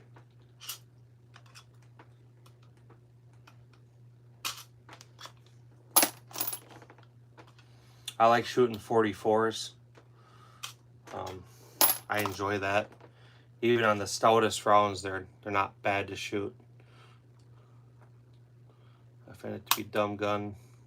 It's completely useless to have.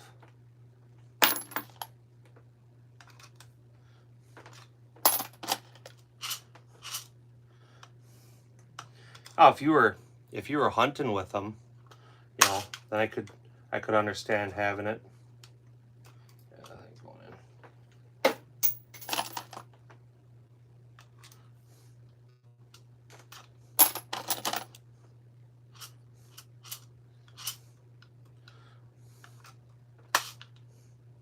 .500 would have been a good gun too.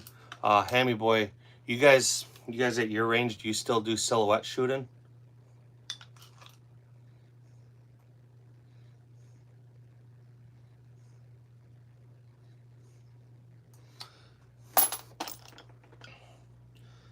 I can believe it, you know. A good service pistol, with the exception of recoil spring, should see 50,000 rounds without issue.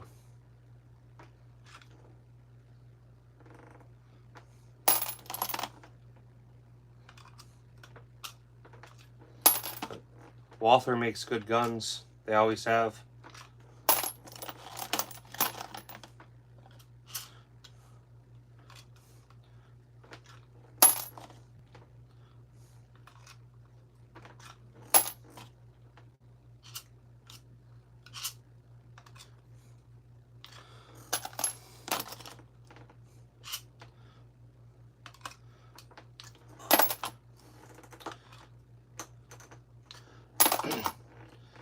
I probably seem like more of a CZ fanboy than I am. I like CZs just because I compete with them. But they make good guns too. What the fuck?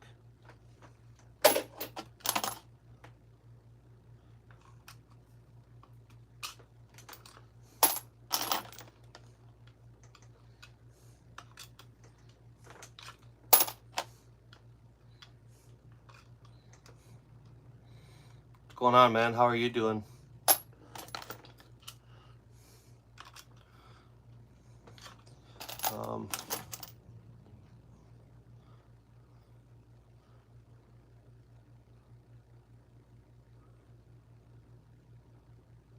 Yeah, it's trying to think what that went for in auction. That was hundreds of thousands of dollars. I want a PPK. I keep making jokes to people about that, but that's something that I'll buy. To me, though, that's a fun gun just for a collection. And the last, I don't know, 2 years, most of what I've bought has all been for competition.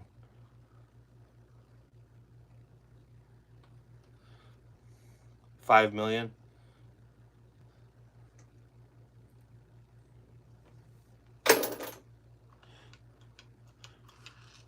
But some point I'll get a PPK. I was looking at one a couple weeks ago they had on Gunbroker, and it was stainless. It was engraved, and it had gold inlay, and it was like $2,300. I threw a $2,500 bid on it, and I didn't win. I don't know what it went for, but I didn't win it.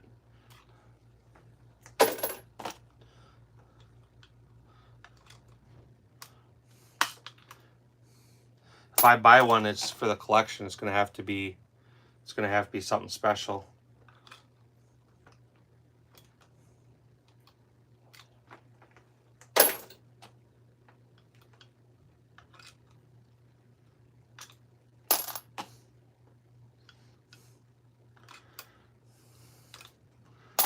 But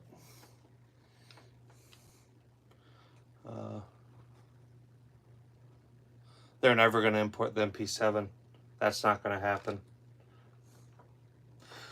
HK, because of how Germany is, they're not huge on civilian firearm ownership. So they get kind of pressured into civilian arms. But most of the reason they import firearms is for police agencies. And a lot of these agencies, they don't go full auto. So it's easier for them to just buy an imported semi-auto gun. That's the only reason they import shit. They don't do it to make money. They're they're not really a gun-friendly company, even though they sell firearms.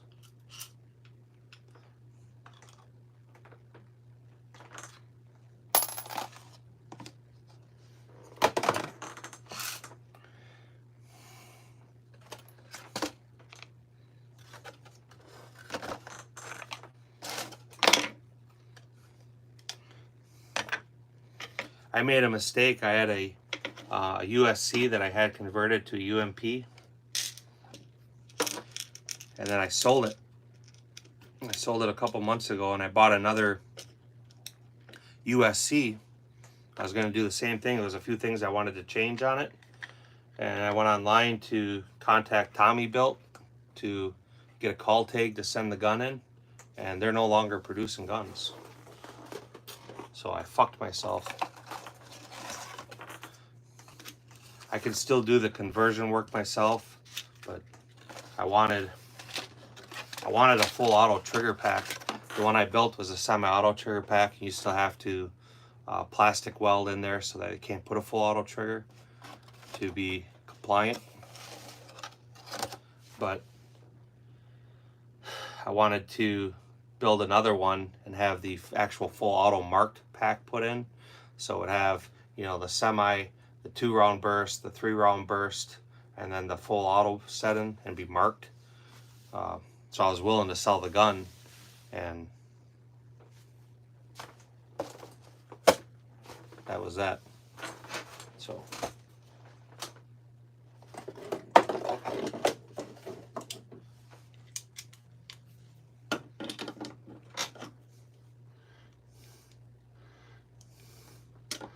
because I'm too lazy to walk over and get the other wrench.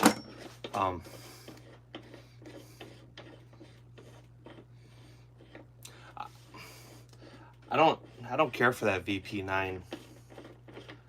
I played with one. I shot a little bit. I didn't like it. I think I'd rather have the Walther if I were going to buy something like that. I think the Walther has a better feel than the VP9.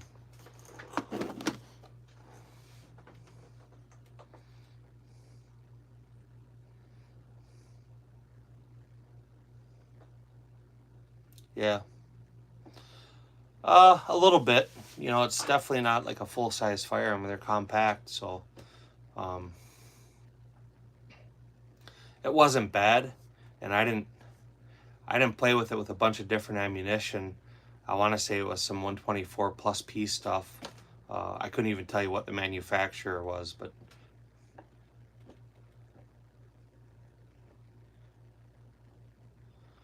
I'm not real sure. I have no personal experience with B&T, but you know, if I regurgitate what people say, a lot of people like B&T products, so I would say they probably do, but I can't give you an honest answer. I have no experience. So, but I'm gonna shut this off for now. I'll come back this afternoon. You know, probably 7 o'clock. I'll try to get on for a little while. I want to go eat some lunch and shit, wash up. So, you guys that came in here, I really appreciate you. Thanks for hanging out while I did this. I hope you all have a good day the rest of the day. And yeah, I can do a table tonight. We'll throw some stuff on there. I'm not going to pull everything out. I still have a dozen rifles in the living room. Maybe I'll put some rifles against the wall and just do that since they're all out. But yeah, that guy, I appreciate you jumping on here. Look for my other channel if you want. Or two, what I can tell you, if you have content on your channel, leave me a message on one of the videos or shorts in here, and I'll see it. It'll come through. I'll subscribe to your channel, and then I'll come to your channel. Either way, do that, because I can subscribe to your channel from my other account, and then you'll have that information. Yeah, just do what I'm saying. Just go and leave a message in the short. Pick the first short you say and just say what's up, and I will subscribe from this channel, and then I will come from my other channel and leave a reply on there too for you so you find it. But yeah, like John Wicks said, it's FE Ordnance. But sometimes stuff is hard to find, so that'd be the easiest way. If you want to find the other channels, leave me a message, and then I will come to your channel, subscribe from both, and meet up with you there. So with that, gentlemen, John, that guy, all the rest of you guys that came in, Ammo, Mike, Cooking with Love, not a sponsor, Hammy Boy, all you guys, I appreciate you, man. Hammy Boy, if I don't talk to you before then, I hope you have a good weekend. You know, shoot fast, don't suck. So with that, talk to you guys later.